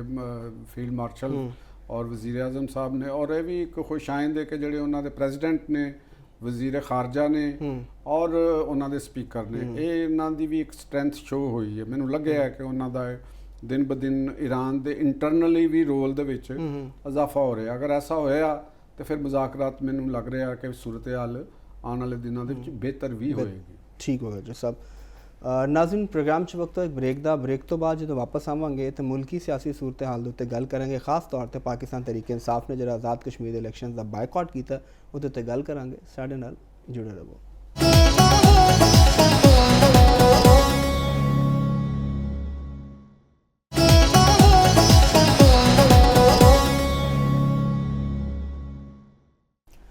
वेलकम बैक नाज़रीन इस वक्त आज़ाद कश्मीर दे विच बड़ी दिलचस्प सूरत हाल जी है वो बनी है। सियासी जमात जिहड़ियां ने अपना जोर ला रही हैं, कैंपेन शुरू हो चुकी है। उम्मीदवार जिहड़े ने उन्हां दे भी ना जिहड़े ने इलैक्शन कमीशन से जमा कराते गए हैं। तो हुण पाकिस्तान तहरीक इंसाफ ने आज़ाद कश्मीर दे इलैक्शन का बायकॉट करता। तो चोर साहब को पूछते हैं कि ये जिहड़ा इलैक्शन का बायकॉट किया है पाकिस्तान तहरीक इंसाफ की सियासत और आज़ाद कश्मीर दे विच जे इलैक्शन दोनों उन्हां ते की असरात मुरतब होणगे। चौधरी साहब हाँ जी हो गया जो बायकॉट जी, बायकॉट ही होना सी। की कहते ने कि गंजी नाएगी की ते निचोड़ेगी की। तो पीटीआई दे कोल उत्थे भी सिंबल है ही नहीं। तो उन्हां दे अल्लाह दे फजल नाल उन्हां ने इलैक्शन कमीशन दे ਜਿਹੜੀ ਰਿਕੁਆਇਰਮੈਂਟਸ ਨੇ ਉਹਦੇ ਮੁਤਾਬਕ ਇਲੈਕਸ਼ਨ ਵੀ ਨਹੀਂ ਉਹਨਾਂ ਨੇ ਆਪਣੀ ਪਾਰਟੀ ਦੇ ਕਰਵਾਉਣੇ। ਉੱਤੇ ਤੇ ਵੈਸੇ ਆ ਰਿਹਾ ਸੀ ਕਿ ਆਜ਼ਾਦ ਕਸ਼ਮੀਰ ਦੇ ਵਿੱਚ ਤੇ ਪਾਕਿਸਤਾਨ ਤਰੀਕੇ ਇਨਸਾਫ ਨੂੰ ਇਜਾਜ਼ਤ ਮਿਲ ਗਈ ਪਾਰਟੀ ਦੇ ਤੌਰ ਤੇ। ਅਪੀਲ ਦੇ ਵਿੱਚ ਪਹੁੰਚ ਗਿਆ ਕੰਮ ਤੇ ਗੜਬੜ ਹੋ ਗਈ ਸਾਰੀ। ਤੇ ਫਿਰ ਦੂਸਰੀ ਪਾਰਟੀ ਵੀ ਬਿਖਰ ਗਈ ਸਾਰੀ ਉਹਨਾਂ ਦੀ। ਜਿਹੜੇ ਉਹਨਾਂ ਦੇ ਵਜ਼ੀਰ ਆਜ਼ਮ ਹੁੰਦੇ ਸਨ ਪਹਿਲੇ ਉਹ ਤੇ ਚਲੇ ਗਏ ਇਸਤਹਕਾਮ ਦੇ ਵਿੱਚ। ਹੁਣ ਅਲਿਆਸ ਸਰਦਾਰ ਸਾਹਿਬ ਦੂਸਰੇ ਜਿਹੜੇ ਨਿਆਜ਼ੀ ਨੇ ਉਹਨਾਂ ਨੇ ਆਪਣੀ ਨਿਆਜ਼ੀ ਨਾਲ ਲਾ ਕੇ ਤੇ ਵਜ਼ਾਰਤ ਉਜ਼ਮਾ ਲੈ ਲਈ ਸੀ। वज़ीर आज़म साहब हो सकता है क्योंकि न्याजी सन खुद। अच्छा वो न्याजी नहीं है, वो न्याजी नहीं ना है। अच्छा प्राइम मिनिस्टर सन ना पीटीआई दे वो न्याजी सन। ਤੇ ਉਹਨਾਂ ਨੇ ਕਿਹਾ ਕਿ ਯਾਰ ਇਹ ਨਿਆਜ਼ੀ ਆ ਗਿਆ ਆਜ਼ਾਦ ਕਸ਼ਮੀਰ ਚੋਂ ਇਹ ਤੇ ਫਿਰ ਸਾਡਾ ਹਮ ਕਬੀਲਾ ਹੀ ਆ ਗਿਆ ਤੇ ਕਿਉਂ ਨਾ ਮੈਂ ਇਹਨੂੰ ਬਣਾ ਦਿਆਂ, ਇਹਨੂੰ ਦੇ ਦਿਆਂ। ਤੇ ਇੱਥੋਂ ਤੁਸੀਂ ਲਾਓ ਨਾ ਜਿਹੜੇ ਕਯੂਮ ਸਾਹਿਬ ਸਨ ਉਹ ਕਿੱਡੇ ਕੁ ਮਤਲਬ ਕਿ ਇੱਕ ਸਿਆਸਤਦਾਨ ਸਨ। ਸਿਆਸਤਦਾਨ ਤੇ ਹੈ ਸਨ। ਇਹਦਾ ਮਤਲਬ ਕਿ ਉਹਨਾਂ ਨੇ ਦੇਖੋ ਨਾ ਖੇਡ ਕਿਸ ਤਰ੍ਹਾਂ ਪਾਈ। ਉਹਨੇ ਕਿਹਾ ਨਿਆਜ਼ ਲੱਭ ਰਹੀ ਲੈ ਲਓ। ਉਹਨਾਂ ਨੇ ਨਾਲ ਹੀ ਉਹ ਨਿਆਜ਼ੀ ਬਣ ਗਏ ਤੇ ਨਿਆਜ਼ੀ ਲਾ ਲਿਆ। ਤੋਂ ਕਿ ਪੁਰਾਣੇ ਲਾਉਂਦੇ ਸਾਨੂੰ। ਤੇ ਉਹ ਵਜ਼ੀਰ ਆਜ਼ਮ ਸਾਹਿਬ ਹੋਰੀ ਖੁਸ਼ ਹੋ ਗਏ। ਉਹਨਾਂ ਕਿਹਾ ਮੇਰਾ ਨਿਆਜ਼ੀ ਬਣ ਗਿਆ ਇੱਧਰ। ਤੇ ਤੁਹਾਨੂੰ ਪਤਾ ਸਾਡੇ ਜ਼ਾਤ ਕਬੀਲਾ ਟਰਾਈਬ ਕੌਮ ਪ੍ਰਸਤੀ ਹੈ ਤੇ ਪੋਲਿਟਿਕਸ ਦੇ ਵਿੱਚ ਬੜੀ ਇੰਪੋਰਟੈਂਟ ਸਾਡੇ ਤੇ ਬਹੁਤ ਜ਼ਿਆਦਾ ਤੇ ਉਹਨਾਂ ਦੇ ਵੀ ਕਿਸੇ ਨਾ ਕਿਸੇ ਕੋਨੇ 'ਚ ਤੇ ਦਿਮਾਗ ਦੇ ਵਿੱਚ ਹੋਏਗੀ ਵੀ। ਲੇਕਿਨ ਉਹ ਫਿਰ ਬਾਅਦ ਵਿੱਚ ਉਹ ਪਤਾ ਲੱਗਾ ਕਿ ਨਹੀਂ ਜੀ ਉਹ ਤੇ ਵੈਸੇ ਹੀ ਨਿਆਜ਼ੀ ਨੇ ਨਾਲ ਲਾ ਦਿੰਦੇ ਨੇ। ਤੇ ਉਹ ਉਹਨਾਂ ਦਾ ਕੋਈ ਤਾਲੁਕ ਵਾਸਤਾ ਨਹੀਂ ਹੈਗਾ। ਯਾਨੀ ਉਹਨਾਂ ਦਾ ਜਿਹੜਾ ਨਿਆਜ਼ੀ ਕਬੀਲਾ ਟਰਾਈਬ ਹੈ ਉਹਦੇ ਨਾਲ ਉਹਨਾਂ ਦਾ ਕੋਈ ਤਾਲੁਕ ਵਾਸਤਾ ਨਹੀਂ। ਤੇ ਲੇਕਿਨ ਉਦੋਂ ਤੱਕ ਉਹ ਜਿਹੜੀ ਗੇਮ ਪੈ ਚੁੱਕੀ ਸੀ ਤੇ ਉਹ ਵਜ਼ੀਰ ਆਜ਼ਮ ਬਣ ਚੁੱਕਿਆ ਸੀ। ਤੋ ਜਿਹਦੇ ਕਹਿੰਦੇ ਨੇ ਕਿ ਵੀ ਮੁਕੱਦਰਾਂ ਦੇ ਵਿੱਚ ਜੋ ਲਿਖਿਆ ਹੋਵੇ ਉਹ ਤੇ ਮਿਲ ਜਾਂਦਾ ਉਹਨਾਂ ਨੂੰ। ਤੇ ਉਹਦੇ ਮੁਕੱਦਰਾਂ 'ਚ ਵਜ਼ਾਰਤ ਸੀ ਵਜ਼ਾਰਤ ਉਜ਼ਮਾ ਆਜ਼ਾਦ ਕਸ਼ਮੀਰ ਤੇ ਉਹ ਵਜ਼ੀਰ ਆਜ਼ਮ ਬਣ ਗਿਆ। ਤੇ ਬਾਕੀ ਹੁਣ ਦੀ ਜਿਹੜੀ ਸਿਚੁਏਸ਼ਨ ਹੈਗੀ ਹੈ ਤੇ ਇੱਕ ਤੇ ਉਹਨਾਂ ਨੇ ਮੇਰਾ ਖਿਆਲ ਹੈਗਾ ਕਿ ਜਿਹੜਾ ਅਸੂਲੀ ਤੌਰ ਦੇ ਉੱਤੇ ਪੀਟੀਆਈ ਨੂੰ ਨਹੀਂ ਸੀ ਕਰਨਾ ਚਾਹੀਦਾ ਬਾਈਕਾਟ, ਜਿਹੜੀ ਮੇਰੀ ਆਪਣੀ ਜ਼ਾਤੀ ਰਾਏ ਹੈ। ਕਿਉਂਕਿ ਜਿਹੜੀ ਇੱਕ ਮਰਕਜ਼ੀ ਕੌਮੀ ਸੱਤਾ ਦੀ ਪਾਰਟੀ ਆਪਣੇ ਆਪ ਨੂੰ ਕਹਿੰਦੀ ਹੈ ਔਰ ਉਹਨਾਂ ਦਾ ਦਾਅਵਾ ਹੈਗਾ ਕਿ ਅਸੀਂ ਮਕਬੂਲ ਤਰੀਨ ਪਾਰਟੀ ਹੈਗੀ ਤੇ ਉਹ ਅਗਰ ਉਹ ਇਲੈਕਸ਼ਨ ਤੋਂ ਬਾਹਰ ਕਿਸੇ ਜਗ੍ਹਾ ਤੇ ਹੁੰਦੇ ਨੇ ਤੇ ਫਿਰ ਉਹ ਕੋਈ ਅੱਛੀ ਗੱਲ ਨਹੀਂ ਹੁੰਦੀ। ਕਿਉਂ? ਲੇਕਿਨ ਉਹ ਤੇ ਕਹਿੰਦੇ ਨੇ ਸ਼ਾਮਲ ਕਰ ਲੈਣਾ। ਉਹ ਤੇ ਕਹਿੰਦੇ ਨੇ ਕਿ ਸਾਨੂੰ ਚੁੱਕੇ ਫੇਅਰ ਐਂਡ ਫ੍ਰੀ ਇਲੈਕਸ਼ਨ ਹੁੰਦਾ ਨਹੀਂ, ਸਾਨੂੰ ਮੈਦਾਨ ਵੀ ਨਹੀਂ ਦਿੰਦੇ। GB 'ਚ ਵੀ ਸਾਡੇ ਨਾਲ ਜੋ ਕੀਤਾ ਉਹੀ ਕੁਛ ਹੀ ਆਜ਼ਾਦ ਕਸ਼ਮੀਰ 'ਚ ਹੋਣਾ। ਤੇ ਇਸ ਲਈ ਦੇਖੋ ਇੱਕ ਚੀਜ਼ ਹੁੰਦੀ ਹੈ ਨਾ ਕਿ ਆਪਣੇ ਆਪ ਨੂੰ ਹਰ ਵਕਤ ਮਜ਼ਲੂਮ ਬਣਾਉਣਾ ਸਿਆਸਤ, ਫਿਰ ਤੁਸੀਂ ਸਿਆਸਤ ਨਾ ਕਰੋ। ਠੀਕ। ਦੇਖੋ ਅਗਰ ਤੁਸੀਂ ਆਪਣੇ ਆਪ ਨੂੰ ਮਜ਼ਲੂਮ ਬਣਾਉਣਾ, ਹਰ ਵਕਤ ਹੀ ਮਜ਼ਲੂਮ ਬਣਾਉਣਾ, ਕਿ ਤੁਸੀਂ ਗਵਰਨਮੈਂਟ 'ਚ ਹੋਵੋ ਤੇ ਫਿਰ ਵੀ ਕਹੋ ਕਿ ਸਾਡੇ ਨਾਲ ਜ਼ਿਆਦਤੀ ਹੋ ਰਹੀ ਹੈ, ਤੇ ਤੁਸੀਂ ਗਵਰਨਮੈਂਟ ਤੋਂ ਬਾਹਰ ਹੋਵੋ ਤੇ ਫਿਰ ਵੀ ਕਹੋ ਸਾਡੇ ਨਾਲ ਜ਼ਿਆਦਤੀ ਹੋ ਰਹੀ ਹੈ। ਤੋ ਇਹ ਮਤਲਬ ਕਿ ਨਾ ਇੱਕ ਪੋਲਿਟਿਕਸ ਨਹੀਂ ਹੁੰਦੀ। ਦੇਖੋ ਨਾਮਸਾਦ ਹਾਲਾਤ ਦੇ ਅੰਦਰ ਹੀ ਸਿਆਸਤ ਕਰਨਾ ਸਿਆਸਤ ਹੁੰਦੀ ਹੈ। ਠੀਕ। ਪੂਰੀ ਦੁਨੀਆ ਦੇ ਵਿੱਚ ਇਹ ਚੀਜ਼ਾਂ ਹੁੰਦੀਆਂ ਨੇ। ਤੁਹਾਨੂੰ ਕੋਈ ਜਿਹੜਾ ਕਹਿੰਦਾ ਨਾ ਜੀ ਲੈਵਲ ਪਲੇਇੰਗ ਫੀਲਡ ਨਹੀਂ ਮਿਲ ਰਹੀ ਤੇ ਫਲਾਂ ਨਹੀਂ ਮਿਲ ਰਿਹਾ, ਤੇ ਇਹ ਤੇ ਤੁਹਾਨੂੰ ਕ੍ਰਿਕਟ ਦੀ ਗਰਾਊਂਡ ਦੇ ਵਿੱਚ ਵੀ ਬਾਜ਼ ਔਕਾਤ ਇਹੋ ਜਿਹੇ ਹਾਲਾਤ ਪੇਸ਼ ਆਉਂਦੇ ਨੇ ਕਿ ਤੁਹਾਨੂੰ ਖੇਲਣਾ ਪੈਂਦਾ, ਲੇਕਿਨ ਤੁਹਾਨੂੰ ਪਤਾ ਲੱਗ ਰਿਹਾ ਹੁੰਦਾ ਕਿ ਵੀ ਇੱਥੇ ਪਿੱਚ ਸਾਡੀ ਮਰਜ਼ੀ ਦੀ ਨਹੀਂ ਬਣੀ, ਠੀਕ ਹੋ ਗਿਆ ਨਾ ਜੀ, ਤੇ ਅਸੀਂ ਸਾਡੇ ਨਾਲ ਅੰਪਾਇਰ ਕਿਧਰੇ ਥੋੜੀ ਬਹੁਤ ਜ਼ਿਆਦਤੀ ਕਰ ਰਿਹਾ। ਤੋ ਇਹ ਚੀਜ਼ਾਂ ਗੇਮ ਦਾ ਹਿੱਸਾ ਅੱਛਾ, ਵੈਸੇ ਤੁਸੀਂ ਜਿਹੜਾ ਹਾਂਜੀ ਜਿਹੜਾ ਤੁਸੀਂ ਮਜ਼ਲੂਮ ਦੀ ਗੱਲ ਕਰ ਰਹੇ ਹੋ ਨਾ, ਤੁਹਾਨੂੰ ਯਾਦ ਹੈ 13 ਦੇ ਇਲੈਕਸ਼ਨ 'ਚ PTI ਨੂੰ ਸਿਰਫ KP 'ਚ ਗਵਰਨਮੈਂਟ ਮਿਲੀ ਸੀ ਤੇ ਫੈਡਰਲ ਗਵਰਨਮੈਂਟ ਨਹੀਂ ਮਿਲੀ, ਤੇ ਉਸ ਤੋਂ ਬਾਅਦ ਖਾਨ ਸਾਹਿਬ ਨੇ ਕਿਹਾ ਸੀ ਕਿ ਚੰਗਾ ਹੋਇਆ ਸਾਨੂੰ ਹਕੂਮਤ ਨਹੀਂ ਮਿਲੀ, ਹੁਣ ਸਾਡੀ ਟ੍ਰੇਨਿੰਗ ਹੋ ਗਈ। ਤੇ ਜਦੋਂ ਵਜ਼ੀਰ ਆਜ਼ਮ ਬਣ ਕੇ ਉਹ ਤੋਂ ਬਾਅਦ ਉਹਨਾਂ ਨੇ ਇੱਕ ਇੰਟਰਵਿਊ ਦਿੱਤਾ ਸੀ, ਜਦੋਂ ਉਤਾਰ ਦਿੱਤਾ ਗਿਆ ਉਹਨਾਂ ਨੂੰ, ਤੇ ਉਹਨਾਂ ਨੇ ਕਿਹਾ ਕਿ ਇਹ ਤਾਂ 3.5 ਸਾਲ ਤੇ ਬੜੇ ਮੁਸ਼ਕਿਲ ਸੀ, ਮੈਂ ਤਾਂ ਪਾਗਲ ਹੋ ਗਿਆ ਸੀ, ਤੇ ਚੰਗਾ ਹੀ ਹੋਇਆ ਹੈ ਜਾਨ ਛੁੱਟ। ਉਹ ਕਹਿਣ ਦਾ ਮਕਸਦ ਉਹ ਹੀ ਹੁੰਦਾ ਨਾ ਕਿ ਸਿਆਸਤ ਜਿਹੜੀ ਹੁੰਦੀ ਨਾ ਇਹ ਬੜੀ ਹੋਰ ਟਾਈਪ ਦੀ ਗੇਮ ਹੁੰਦੀ ਹੈ। ਇਹਦੇ ਅੰਦਰ ਬਹੁਤ ਕੁਝ ਬੰਦੇ ਨੂੰ ਬਰਦਾਸ਼ਤ ਕਰਨਾ ਪੈਂਦਾ ਹੈ, ਔਰ ਹਾਲਾਤ ਦੇ ਉੱਤੇ ਬੜੀ ਗਹਿਰੀ ਨਜ਼ਰ ਰੱਖਣੀ ਹੁੰਦੀ ਹੈ, ਔਰ ਮੌਕਫ ਲੈਣਾ ਹੁੰਦਾ। ਇੱਕ ਮੌਕਫ ਦੇ ਉੱਤੇ ਤੁਸੀਂ ਪੋਲਿਟਿਕਸ ਕਰਨੀ ਹੁੰਦੀ ਹੈ। ਤੇ ਹੁਣ ਉਹਨਾਂ ਦੀ ਔਰ ਜਿਸ ਤਰ੍ਹਾਂ ਦੀ ਉਹਨਾਂ ਦੀ ਜੋ ਗੱਲਬਾਤ ਨਜ਼ਰ ਆ ਰਹੀ ਹੈ, ਇੱਕ ਤੇ ਇਸ ਦਫਾ ਫਿਰ ਮੇਰਾ ਖਿਆਲ ਹੈ ਕਿ ਉਹ ਜਿਹੜਾ ਇਹਨਾਂ ਗਲਤ ਸਾਈਡ ਦੇ ਉੱਤੇ ਖੜੇ ਨੇ, ਉਹਨਾਂ ਦੀ ਕਿਆਦਤ ਜਿਹੜੀ। ਮੈਂ ਇਹੀ ਕਹਿਣ ਲੱਗਾ ਸੀ ਕਿ ਤੁਸੀਂ ਹਮੇਸ਼ਾ ਇੱਥੋਂ ਕਈ ਵਾਰੀ ਪੈਗਾਮ ਦਿੱਤਾ ਕਿ ਉਹਨਾਂ ਨੂੰ ਸਿਆਸੀ ਤਰੀਕੇ ਦੇ ਨਾਲ ਅੱਗੇ ਵਧਣਾ ਚਾਹੀਦਾ ਔਰ ਸਿਆਸਤ 'ਚ ਆਪਣਾ ਰੋਲ ਲੱਭਣਾ। ਹੁਣ ਦੇਖੋ ਨਾ ਕਿ ਜਿਹੜੀ ਕਲਅਦਮ ਐਕਸ਼ਨ ਅਵਾਮੀ ਐਕਸ਼ਨ ਕਮੇਟੀ ਹੈ, ਲਾਅ ਕਾਨੂੰਨ ਉਹਨੂੰ ਕਲਹਦਮ ਕਰਾਰ ਦੇ ਚੁੱਕਿਆ। ਕਲਅਦਮ ਕਿਉਂ ਦਿੰਦਾ ਕਿਸੇ ਚੀਜ਼ ਨੂੰ ਕਰਾਰ ਜਿੰਦੀ ਐਕਟੀਵਿਟੀ ਐਂਟੀ ਸਟੇਟ ਔਰ ਉਹਨਾਂ ਦੇ ਜਿਹੜੇ ਕਲਅਦਮ ਐਕਸ਼ਨ ਕਮੇਟੀ ਦੇ ਜਿਹੜੇ ਜਿੰਨੇ ਵੀ ਲੀਡਰ 4-5 ਜਿਹੜੇ ਖਾਸ ਤੌਰ ਤੇ 4 ਜਾਂ 5 ਬੰਦੇ ਨੇ, ਔਰ ਉਹਨਾਂ ਦੀ ਜਿਹੜੀ ਵੀਡੀਓਜ਼ ਉਹਨਾਂ ਦੇ ਖਿਤਾਬ ਚੱਲ ਰਹੇ ਨੇ, ਜਿਸ ਤਰ੍ਹਾਂ ਦੀ ਉਹਨਾਂ ਦੀ ਗੁਫ਼ਤਗੂ, ਜਿਸ ਤਰ੍ਹਾਂ ਦਾ ਉਹਨਾਂ ਦਾ ਲਹਿਜਾ ਉਹ ਚੱਲ ਰਿਹਾ ਹੈ, ਉਹ ਤੁਸੀਂ ਉਹਨੂੰ ਕਿਸ ਤਰ੍ਹਾਂ ਜਸਟੀਫਾਈ ਕਰੋਗੇ? ਇਹ ਤੁਸੀਂ ਦੱਸੋ। ਠੀਕ ਹੈ, ਤੁਸੀਂ ਕਹੋਗੇ ਜੀ ਉਹ ਜ਼ਿਆਦਤੀ ਹੋ ਰਹੀ ਹੈ ਜਾਂ ਆਵਾਮ ਦੇ ਹਕੂਕ ਦੀ ਗੱਲ ਹੈ ਜੀ, ਕੋਈ ਮੀਰਪੁਰ 에ਅਰਪੋਰਟ ਨਹੀਂ ਬਣ ਰਿਹਾ ਜੀ, ਫਲਾਂ ਨਹੀਂ ਹੋ ਰਿਹਾ ਜੀ, ਟੀਂਗ ਨਹੀਂ ਹੋ ਰਿਹਾ। ਅਗਰ ਇਹ ਨਹੀਂ ਬਣ ਰਹੇ ਜਾਂ ਇਹਨਾਂ ਦੇ ਉੱਤੇ ਡਿਲੇ ਹੋ ਰਿਹਾ ਜਾਂ ਕੋਈ ਹੋਰ ਹੈ ਵੀ ਥਿੰਗ ਹੁੰਦਾ, ਤੇ ਉਹਦਾ ਮਤਲਬ ਕੀ ਹੁੰਦਾ? ਕਿ ਉਹਦਾ ਮਤਲਬ ਇਹ ਹੁੰਦਾ ਕਿ ਇੱਥੋਂ ਪਾਕਿਸਤਾਨ ਜਿਹੜਾ ਹੈ ਨਾ ਇਹ ਸਾਡੇ ਤੇ ਜ਼ਿਆਦਤੀ ਕਰ ਰਿਹਾ। ਪਾਕਿਸਤਾਨ ਦੀ ਫੌਜ ਦੇ ਉੱਤੇ ਤੁਸੀਂ ਕਰੋ, ਤੁਸੀਂ ਰੇਂਜਰ ਤੇ ਉੱਤੇ ਹਮਲੇ ਕਰੋ, ਔਰ ਫਿਰ ਤੁਸੀਂ ਮਜ਼ਲੂਮ ਬਣੋ, ਫਿਰ ਵੀ ਤੁਸੀਂ ਕਹੋ ਮਜ਼ਲੂਮ ਆ। ਠੀਕ। ਔਰ ਪਾਕਿਸਤਾਨ ਦੇ ਖਿਲਾਫ ਗੱਲ ਕਰੋ, ਐਂਟੀ ਪੰਜਾਬ ਗੱਲ ਕਰੋ, ਮੁਲਕ ਦੇ ਅੰਦਰ ਕਮਿਊਨਲ ਨਫ਼ਰਤ ਪੈਦਾ ਕਰਨ ਦੀ ਕੋਸ਼ਿਸ਼ ਕਰੋ, ਤੇ ਫਿਰ ਵੀ ਤੁਸੀਂ ਆਪਣੇ ਆਪ ਨੂੰ ਕਹੋ ਕਿ ਜੀ ਅਸੀਂ ਤੇ ਕੁਝ ਨਹੀਂ ਕਿਹਾ, ਅਸੀਂ ਕੀ ਕਹਿ ਰਹੇ ਹਾਂ।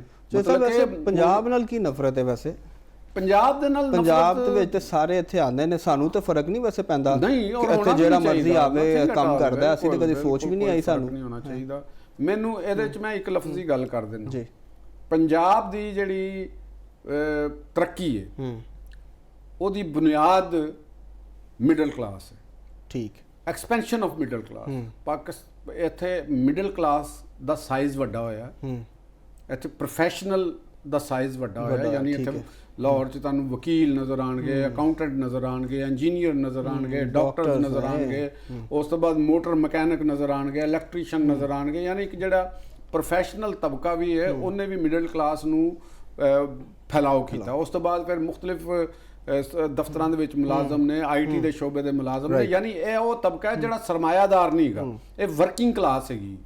ਯਾਨੀ ਆਪਣੀ ਖਿਦਮਾਤ ਸਰਵਿਸਿਜ਼ ਦੇ ਕੇ ਜਾਂ ਮਿਹਨਤ ਕਰਕੇ ਇਹ ਇੰਨੇ ਪੈਸੇ ਕਮਾਉਂਦੇ ਨੇ। ਜਿਸ ਲਈ ਤੁਹਾਡੇ ਕੋਲ ਮਿਡਲ ਕਲਾਸ ਪੈਦਾ ਹੁੰਦੀ ਹੈ ਤੇ ਇਹਦਾ ਮਤਲਬ ਹੈਗਾ ਕਿ ਉੱਥੇ ਕਾਰੋਬਾਰੀ ਐਕਟੀਵਿਟੀ ਵੱਧਦੀਆਂ ਨੇ, ਮਨੀ ਸਰਕੂਲੇਸ਼ਨ ਇਜ਼ਾਫਾ ਹੁੰਦਾ ਹੈ, ਰੋਜ਼ਗਾਰ ਦੇ ਵਿੱਚ ਇਜ਼ਾਫਾ ਹੁੰਦਾ ਹੈ, ਸ਼ਊਰ ਬੁਲੰਦ ਹੁੰਦਾ ਹੈ। ਉਹਦੇ ਅੰਦਰ ਸ਼ਊਰ ਹੁੰਦਾ ਹੈ ਕਿ ਅਗਰ ਅਸੀਂ ਟੈਕਸ ਦੇ ਰਹੇ ਹਾਂ, ਉਹ ਟੈਕਸ ਦੇ ਰਹੇ ਹੁੰਦੇ ਨੇ, ਤੇ ਟੈਕਸ ਦੇ ਰਹੇ ਹਾਂ, ਗਵਰਨਮੈਂਟਾਂ ਸਾਡੇ ਟੈਕਸ ਨਾਲ ਕੀ ਕਰ ਰਹੀਆਂ ਨੇ।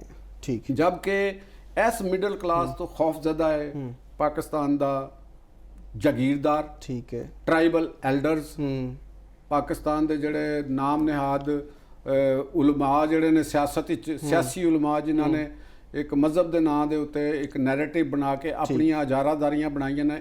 Another kind of slavery, another kind of feudalism, ਇਹਨੂੰ ਮੈਂ ਕਹਿਣਾ ਵਾ। ਤੁਸੀਂ ਇਹ ਡਰਦੇ ਨੇ ਪੰਜਾਬ ਦੀ ਮਿਡਲ ਕਲਾਸ ਕੋਲੋਂ, ਪੰਜਾਬ ਕੋਲੋਂ ਨਹੀਂ ਡਰਦੇ।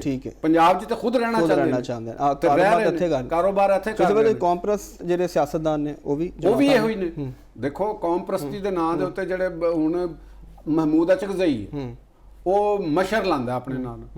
ਮਸ਼ਰ ਤੋਂ ਮੁਰਾਦ ਕੀ ਹੈਗਾ ਪੁੱਛੋ ਜ਼ਰਾ ਇਹਨਾਂ ਨੂੰ ਵੀ ਅੰਗਰੇਜ਼ ਦੇ ਦਿੱਤੇ ਟਾਈਟਲ ਤੁਸੀਂ ਯੂਜ਼ ਕਰ ਰਹੇ ਹੋ ਤੇ ਉੱਥੇ ਬੈਠੇ ਸਭ ਤੋਂ ਵੱਡੇ ਤੁਸੀਂ ਅੰਗਰੇਜ਼ ਦੇ ਖਿਲਾਫ ਲੜਨ ਵਾਲੇ ਫਾਈਟਰ ਵੀ ਆਪਣੇ ਆਪ ਨੂੰ ਦੱਸ ਰਹੇ ਹੁੰਦੇ ਹੋ, ਪੰਜਾਬ ਨੂੰ ਤੁਸੀਂ ਤਾਨਾ ਦੇ ਰਹੇ ਹੁੰਦੇ ਹੋ। ਗੱਲ ਨਹੀਂ ਗੀ। ਤੁਸੀਂ ਈਵਨ ਵਲੀ ਖਾਨ ਫੈਮਿਲੀ ਦੇਖ ਲਓ, ਡਾਕਟਰ ਖਾਨ ਸਾਹਿਬ ਜਿਹੜੇ ਸਨ ਜਿਸਲੇ 1 ਯੂਨਿਟ ਸੀ ਤੇ ਵੈਸਟ ਪਾਕਿਸਤਾਨ ਦੇ ਵਜ਼ੀਰ ਆਲਾ ਸਨ, ਵਜ਼ੀਰ ਆਜ਼ਮ ਸਨ ਜਾਂ ਵਜ਼ੀਰ ਆਲਾ ਜਾਂ ਜੋ ਵੀ ਸਨ, ਉਹ ਇੱਥੇ ਰਹੇ ਨੇ। ਤੇ ਲੇਕਿਨ ਪੰਜਾਬ ਨੇ ਜਾਂ ਕਿਸੇ ਨੇ ਕੋਈ ਐਸੀ ਗੱਲ ਨਹੀਂ ਕੀਤੀ, ਯਾਨੀ ਉਹ ਮਰਾਤ ਯਾਫਤਾ ਤਬਕਾ ਕਹਿਣ ਦਾ ਮਕਸਦ ਹੈ। ਅੱਜ ਵੀ ਉਹ ਪੈਸੇ ਵਾਲੇ ਲੋਕ ਤੇ ਸਾਨੂੰ ਪੈਸੇ ਦੇ ਨਾਲ ਨਹੀਂ ਗੱਲ ਹੈ। ਉੱਥੇ ਟਰਾਈਬਲਿਜ਼ਮ ਜ਼ਿੱਦ ਹੁੰਦੀ ਹੈ ਮਿਡਲ ਕਲਾਸ ਦੀ, ਜਾਗੀਰਦਾਰੀ ਜ਼ਿੱਦ ਹੁੰਦੀ ਹੈ ਮਿਡਲ ਕਲਾਸ ਦੀ, ਠੀਕ ਹੋ ਗਿਆ। ਔਰ ਜਿਹੜੀ ਖਾਨਕਾਹੀ ਸਿਸਟਮ ਦੇ ਅੰਦਰ ਜਿਹੜਾ ਇੱਕ ਉਹ ਜਿਹੜੇ ਜਿਨ੍ਹਾਂ ਨੂੰ ਅਸੀਂ ਕਹਿੰਦੇ ਆ ਔਰ ਉਲਮਾ ਨੇ ਜਿਹੜਾ ਪੋਲੀਟਿਕਸਾਈਜ਼ ਕਰਕੇ ਬਣਾਇਆ ਹੁੰਦਾ, ਉਹ ਸ਼ਊਰ ਦੇ ਉਹ ਡਰਦੇ ਹੁੰਦੇ ਨੇ ਕਿ ਲੋਕਾਂ ਦੇ ਵਿੱਚ ਸ਼ਊਰ ਆ ਗਿਆ ਤੇ ਉਹਨਾਂ ਨੂੰ ਤੇ ਦੀਨ ਦਾ ਵੀ ਅਸਲ ਦਾ ਪਤਾ ਚੱਲ ਜਾਏਗਾ ਕਿ ਅਸਲ ਦੀਨ ਕੀ ਹੈ, ਹਸਤੀਆਂ ਕੀ ਨੇ, ਸਾਰਾ ਚੀਜ਼ਾਂ ਤੇ ਇਹ ਡਰ ਸਿਰਫ ਮਿਡਲ ਕਲਾਸ ਦਾ। ਅਸੀਂ ਵਾਪਸ ਆ ਰਹੇ ਸੀ ਪੀਟੀਆਈ ਦੇ ਉੱਤੇ ਦੁਬਾਰਾ, ਇਹ ਤੁਹਾਨੂੰ ਦੱਸਦਾ ਵਜ੍ਹਾ। ਠੀਕ ਹੋ ਗਿਆ। ਉਹਨਾਂ ਨੇ ਕਲਦਮ ਅਵਾਮੀ ਐਕਸ਼ਨ ਕਮੇਟੀ ਦੀ ਹਮਾਇਤ ਦਾ ਐਲਾਨ ਕੀਤਾ। ਉਹ ਕਹਿੰਦੇ ਨੇ ਜੀ ਅਸੀਂ ਇਹਨਾਂ ਦੇ ਨਾਲ, ਪੂਰਾ ਮੁਲਕ ਇੱਕ ਤਰਫ ਖੜਾ ਹੈ, ਮੁਸਲਿਮ ਲੀਗ ਨੂਨ ਇੱਕ ਤਰਫ ਖੜੀ ਹੈ, ਪੀਪਲਸ ਪਾਰਟੀ ਉੱਥੇ ਇਲੈਕਸ਼ਨ 'ਚ ਹਿੱਸਾ ਲੈ ਰਹੀ ਹੈ, ਬਾਕੀ ਪਾਰਟੀਆਂ ਸਾਰੀਆਂ ਲੈ ਰਹੀਆਂ ਨੇ। ਤੁਸੀਂ ਕਿਹਾ ਕਿ ਅਸੀਂ ਉਹਨਾਂ ਦੇ ਨਾਲ ਖੜੇ। ਯਾਨੀ ਮੈਂ ਜਿਹੜੀ ਗੱਲ ਕਰ ਰਿਹਾ ਵਾਂ ਕਿ ਤੁਸੀਂ ਇੱਕ ਦਫਾ ਫਿਰ wrong side of table the wrong ਜਗ੍ਹਾ ਦੇ ਉੱਤੇ ਬੈਠੇ ਹੋ। ਤੁਹਾਡਾ ਕੰਮ ਠੀਕ ਹੈ, ਤੁਸੀਂ ਜਾਂਦੇ ਹੋ, ਤੁਸੀਂ ਕਹਿੰਦੇ ਹੋ ਬਾਤਚੀਤ ਦੀ ਗੱਲ ਕਰੋ, ਲੇਕਿਨ ਤੁਸੀਂ ਇਹ ਨਹੀਂ ਕਹਿ ਸਕਦੇ ਇੱਕ ਐਸੀ ਤਨਜ਼ੀਮ ਦੇ ਬਾਰੇ 'ਚ, ਇੱਕ ਐਸਾ ਗਰੋਹ ਦੇ ਬਾਰੇ 'ਚ ਜਿਹੜਾ ਪਾਕਿਸਤਾਨ ਦੀ ਸੋਵਰੇਨਿਟੀ ਦੇ ਅਗੇਂਸਟ ਕੰਮ ਕਰ ਰਿਹਾ, ਜਿਹੜਾ ਪਾਕਿਸਤਾਨ ਦੇ ਔਰ ਈਵਨ ਆਜ਼ਾਦ ਕਸ਼ਮੀਰ ਦੇ ਆਵਾਮ ਦੇ ਮੁਫਾਦਾਤ ਦੇ ਖਿਲਾਫ ਕੰਮ ਕਰ ਰਿਹਾ। 4 ਉਹਨਾਂ ਦੀ ਹੁਲੀਏ, ਉਹਨਾਂ ਦੀਆਂ ਤਕਰੀਰਾਂ ਉਹ ਤੁਸੀਂ ਸੁਣ ਲਓ, ਉਹ ਤੁਹਾਨੂੰ ਨਜ਼ਰ ਆਣਗੇ ਕਿ ਇਹ ਬੜੇ ਕੋਈ ਮੁਦੱਬਰ ਨੇ ਲੋਕ। ਤੁਹਾਨੂੰ ਉਹਨਾਂ ਦੇ ਜਿਹੜੇ ਐਕਟੀਵਿਟੀਜ਼, ਉਹਨਾਂ ਜਿਸ ਤਰੀਕੇ ਦੇ ਨਾਲ ਉਹਨਾਂ ਨੇ ਪੁਲਿਸ ਦੇ ਜਵਾਨਾਂ ਨੂੰ ਸ਼ਹੀਦ ਕੀਤਾ ਹੈ, ਰੇਂਜਰ ਦੇ ਜਵਾਨਾਂ ਨੂੰ ਸ਼ਹੀਦ ਕੀਤਾ ਹੈ, ਬਿਲਕੁਲ ਇਹ ਤਰੀਕਾਕਾਰ ਜਿਹੜਾ ਇਹ ਉਹਨਾਂ ਦਾ ਮਿਲੀਟੈਂਟ ਦਾ ਤਰੀਕਾਕਾਰ, ਜਿਹੜੇ ਦਹਿਸ਼ਤਗਰਦ ਸਨ ਜਾਂ ਤਾਲਿਬਾਨ ਦਾ ਜਿਹੜਾ ਤਰੀਕਾਕਾਰ। ਜੋ ਸਭ ਇਹ ਦੋਵਾਂ ਦਾ ਜਿਹੜਾ ਦੱਸ ਰਹੇ ਹੋ, ਮੇਰਾ ਨਹੀਂ ਖਿਆਲ ਕਰਨਾ ਚਾਹੀਦਾ ਸੀ, ਬਾਕੀ ਉਹਨਾਂ ਦੀ ਮਰਜ਼ੀ ਹੈ। ਤੁਸੀਂ ਕਹਿੰਦੇ ਰਹੇ ਹੋ ਪਹਿਲੇ ਵੀ ਕਿ ਦੋਵਾਂ ਦੇ ਹੈਂਡਲਰਸ ਕੋਈ ਸੇਮ ਹੀ ਨੇ, ਮੈਨੂੰ ਤਾਂ ਥੋੜਾ ਜਿਹਾ ਸ਼ੱਕ ਪੈ ਰਿਹਾ। ਨਹੀਂ, ਹੈਂਡਲਰ ਵੀ ਸੇਮ ਨੇ, ਕੁਝ ਉਹ ਕੀ ਕਹਿੰਦੇ ਨੇ ਕਿ ਕੁਝ ਸ਼ਹਿਰ ਦੇ ਲੋਕ ਵੀ ਜ਼ਾਲਮ ਸਨ, ਠੀਕ ਹੈ, ਤੇ ਕੋਈ ਸਾਨੂੰ ਮਾਰਨ ਦਾ ਸ਼ੌਕ ਵੀ ਸੀ। ਪੀਟੀਆਈ ਵਾਲਿਆਂ ਨੂੰ ਲੱਗਦਾ ਕਿ ਆਪਣੇ ਆਪ ਵੀ ਕੋਈ ਥੋੜਾ ਜਿਹਾ ਕੋਈ ਸ਼ੌਕ ਵੀ ਹੁੰਦਾ। ਬਾਜ਼ੇ ਬੰਦੇ ਘਰ ਦੇ ਵਿੱਚ ਹੁੰਦੇ ਨਹੀਂ ਦੇਖਦੇ ਅਕਸਰ ਕਿ ਹਰ ਪੁੱਠੀ ਗੱਲ ਉਹਨਾਂ ਨੇ ਕਰਨੀ ਹੁੰਦੀ, ਠੀਕ। ਤੇ ਕਿਧਰੇ ਕੋਈ ਹਾਦਸਾ ਵੀ ਹੋ ਗਿਆ ਤੇ ਉਹਨੇ ਸਭ ਤੋਂ ਪਹਿਲੇ ਕਹਿਣਾ ਕਿ ਯਾਰ ਉਹ ਫਲਾਨਾ ਬਾਹਰ ਗਿਆ ਸੀ, ਕਿਧਰੇ ਸਾਡਾ ਤਾਂ ਨਹੀਂ ਮਰ ਗਿਆ। ਸਹੀ, ਚਲੋ ਜਦੋਂ ਹਾਦਸੇ ਦੀ ਗੱਲ ਹੋ ਗਈ ਤੇ ਅਗਲੇ ਸੈਗਮੈਂਟ ਦੇ ਵਿੱਚ ਨਾਜ਼ਰੀਨ ਜਿਹੜੇ ਲਾਹੌਰ ਦੇ ਵਿੱਚ ਹਾਦਸਾਤ ਹੋਏ ਨੇ, ਖਾਸ ਤੌਰ ਤੇ ਇੱਕ ਅਕੈਡਮੀ ਦੀ ਬਿਲਡਿੰਗ ਛੱਤ ਡਿੱਗ ਗਈ, ਉਹਦੇ 'ਚ ਬੱਚੇ ਜਿਹੜੇ ਨੇ ਉਹ ਜਾਂ ਬਹਕ ਹੋਏ। ਫਿਰ ਭਗਵਾਨਪੁਰਾ ਦੇ ਵਿੱਚ ਵੀ ਇੱਕ ਸਕੂਲ ਦੇ ਨਾਲ ਦੀ ਬਿਲਡਿੰਗ ਜਿਹੜੀ ਡਿੱਗੀ ਤੇ ਉਹਦੇ 'ਚ ਇੱਕ ਬੱਚੇ ਦੀ ਹਲਾਕਤ ਹੋਈ। ਤੇ ਇਹਦੇ ਉੱਤੇ ਗੱਲ ਕਰਾਂਗੇ, ਸਾਡੇ ਨਾਲ ਜੁੜੇ ਰਹੋ।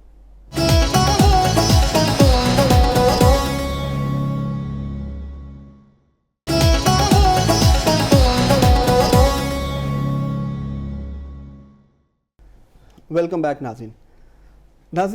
ਚੰਦ ਦਿਨ ਪਹਿਲੇ ਕਾਨਾ ਦੇ ਵਿੱਚ ਇੱਕ ਬੜਾ ਅਫਸੋਸਨਾਕ ਸਾਨਿਆ ਗੁਜ਼ਰਿਆ ਕਿ ਇੱਕ ਅਕੈਡਮੀ ਜਿਹੜੀ ਹੈ ਉਹਦੀ ਛੱਤ ਡਿੱਗੀ ਤੇ ਉਹਦੇ 'ਚ ਮਾਸੂਮ ਬੱਚੇ ਜਿਹੜੇ ਉੱਥੇ ਪੜ੍ਹ ਰਹੇ ਸਨ ਉਹ ਜਾਂ ਬਹਕ ਹੋ ਗਏ। ਤੇ ਅੱਜ ਵਜ਼ੀਰ ਆਲਾ ਪੰਜਾਬ ਜਿਹੜੇ ਨੇ ਉਹਨਾਂ ਨੇ ਉੱਥੇ ਦੌਰਾ ਕੀਤਾ, ਉੱਥੇ ਵਿਜ਼ਿਟ ਕੀਤਾ, ਜਿਹੜੇ ਲਵਾਈਕੀਨ ਨੇ ਉਹਨਾਂ ਦੇ ਨਾਲ ਮਿਲੇ ਔਰ ਉੱਥੇ ਇਮਦਾਦੀ ਚੈੱਕ ਜਿਹੜੇ ਨੇ ਉਹ ਵੀ ਤਕਸੀਮ ਕੀਤੇ। ਤੇ ਕੱਲ ਭਗਵਾਨਪੁਰਾ ਦੇ ਵਿੱਚ ਵੀ ਸਕੂਲ ਦੇ ਨਾਲ ਦੀ ਇੱਕ ਬਿਲਡਿੰਗ ਸੀ, ਉਹ ਡਿੱਗੀ, ਉਹ ਵੀ ਜ਼ੇਰੇ ਤਾਮੀਰ ਸੀ, ਉਹਦੇ 'ਚ ਇੱਕ ਬੱਚਾ ਜਾਂ ਬਹਕ ਹੋਇਆ। ਤੇ ਹੁਣ ਜਿਹੜੇ ਦਾਦੋ ਸ਼ੁਮਾਰ ਆ ਰਹੇ ਨੇ ਕਿ ਲਾਹੌਰ ਦੇ ਵਿੱਚ 14,000 ਅਕੈਡਮੀਆਂ ਤੇ ਟਿਊਸ਼ਨ ਸੈਂਟਰਸ ਨੇ, ਔਰ ਸੁਣਨ 'ਚ ਵੀ ਆ ਰਿਹਾ ਕਿ ਉਹਨਾਂ ਨੂੰ ਹੁਣ ਬੰਦ ਕਰਨ ਦਾ ਵੀ ਕੋਈ ਫੈਸਲਾ ਜਿਹੜਾ ਵੇ ਉਹ ਕੀਤਾ ਜਾ ਰਿਹਾ, ਕਿਉਂਕਿ ਸਮਰ ਕੈਂਪ ਦੇ ਬਾਰੇ 'ਚ ਵੀ ਕਹਿ ਰਹੇ ਨੇ ਕਿ ਉਹ ਵੀ ਗੈਰ ਕਾਨੂੰਨੀ ਸਕੂਲ 'ਚ ਅਗਰ ਸਮਰ ਕੈਂਪ ਲੱਗਾ ਤਾਂ ਹੁਣ ਅਕੈਡਮੀਆਂ ਦੇ ਉੱਤੇ ਜਿਹੜੇ ਘਰਾਂ 'ਚ ਟਿਊਸ਼ਨ ਸੈਂਟਰਸ ਨੇ ਉਹਨਾਂ ਉੱਤੇ ਵੀ ਹੁਕੂਮਤ ਕੋਈ ਇਸ ਹਵਾਲੇ ਨਾਲ ਫੈਸਲਾ ਕਰਨਾ ਚਾਹ ਰਹੀ ਹੈ। ਚੌਧਰੀ ਸਾਹਿਬ, ਸਾਡਾ ਜਿਹੜਾ ਐਜੂਕੇਸ਼ਨ ਸੈਕਟਰ ਹੈ ਉਹ ਤਾਂ ਜ਼ਿਆਦਾ ਚੱਲ ਹੀ ਪ੍ਰਾਈਵੇਟ ਰਿਹਾ ਹੈ ਔਰ ਖਵਾਤੀਨ ਇਹਦੇ 'ਚ ਬਹੁਤ ਨੇ, ਟੀਚਰ ਵੀ, ਔਰ ਫਿਰ ਘਰਾਂ 'ਚ ਜਿਹੜਾ ਟਿਊਸ਼ਨ ਸੈਂਟਰਸ ਦਾ ਇੱਕ ਨਿਜ਼ਾਮ ਹੈ। ਤੇ ਹੁਣ ਇਹ ਜਿਹੜਾ ਹੋਏ ਨੇ ਬਿਲਡਿੰਗਸ ਆਈਆਂ ਤੇ ਇਹਦੇ 'ਚ ਸਾਥੀਦਾਰ ਦਾ ਕਸੂਰ ਕੀ ਹੈ ਵੈਸੇ? ਨਹੀਂ, ਇਹਦੇ 'ਚ ਦੇਖੋ ਪਹਿਲੀ ਗੱਲ ਤਾਂ ਹੈਗੀ ਕਿ ਹਾਦਸਾ ਤੇ ਕੋਈ ਵੀ ਜਿਹੜਾ ਉਹ ਆਪਣੇ ਅੰਦਰ ਇੱਕ ਅਲਮਨਾਕੀ ਰੱਖਦਾ। ਤੇ ਜਿਸ ਤਰ੍ਹਾਂ ਦਾ ਲਾਹੌਰ ਦੇ ਵਿੱਚ ਸਾਨੇਹਾ ਹੋਇਆ ਉਹ ਦੁਖੀ ਕਰਨ ਵਾਲਾ ਸੀ, ਮਾਸੂਮ ਬੱਚੇ ਸਨ।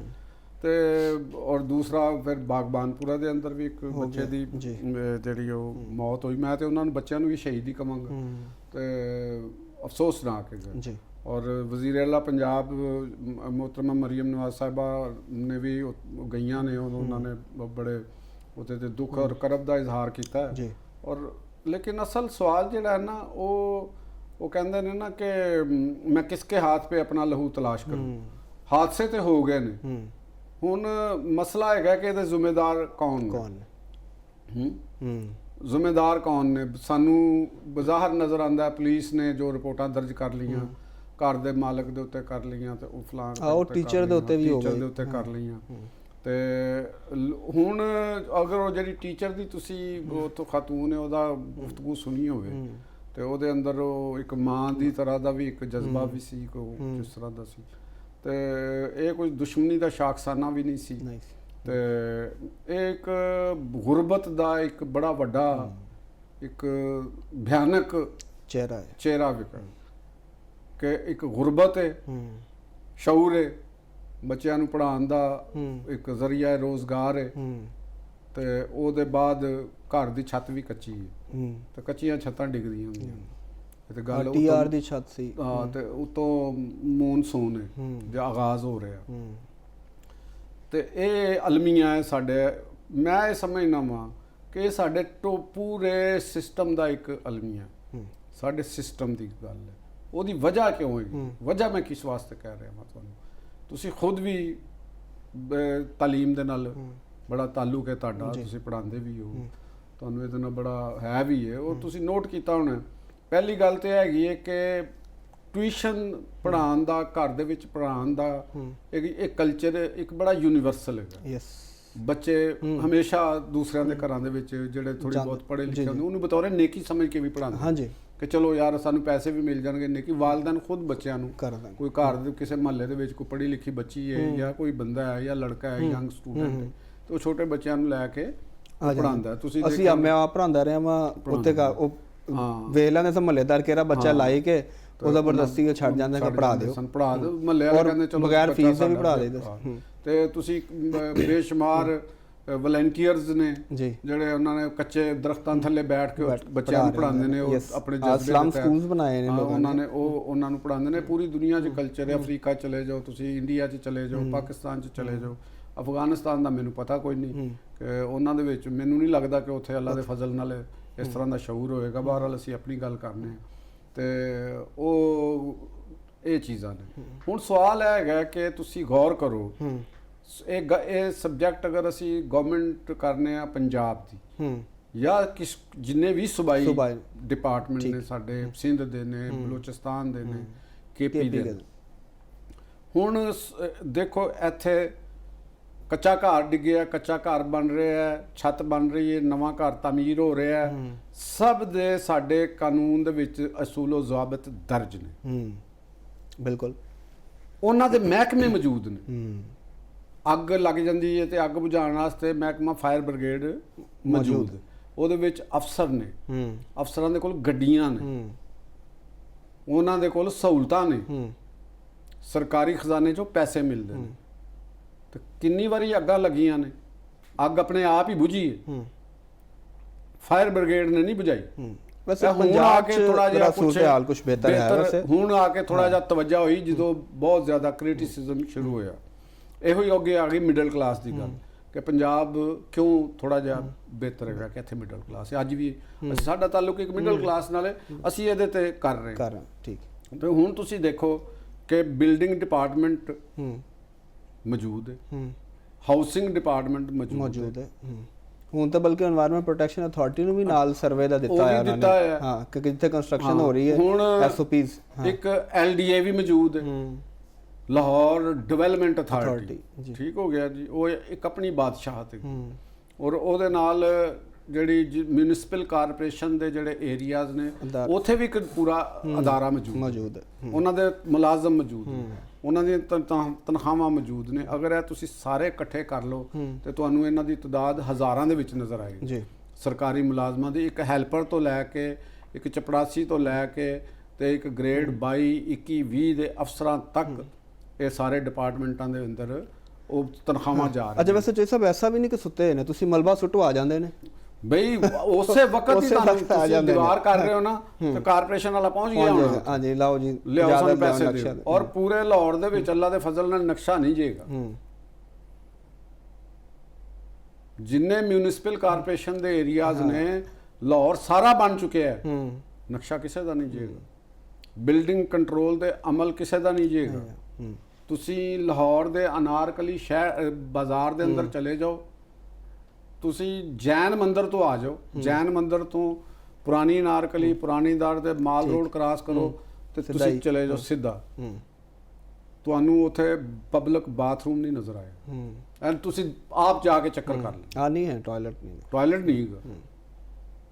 ਹਜ਼ਾਰਾਂ ਲੋਕ ਉੱਥੇ ਖਰੀਦਦਾਰੀ ਕਰ ਰਹੇ ਨੇ, ਦੁਕਾਨਦਾਰ ਵੀ ਅੱਲਾ ਦੇ ਫਜ਼ਲ ਦੇ ਨਾਲ ਉੱਥੇ ਬੜੇ ਬੈਠੇ ਨੇ।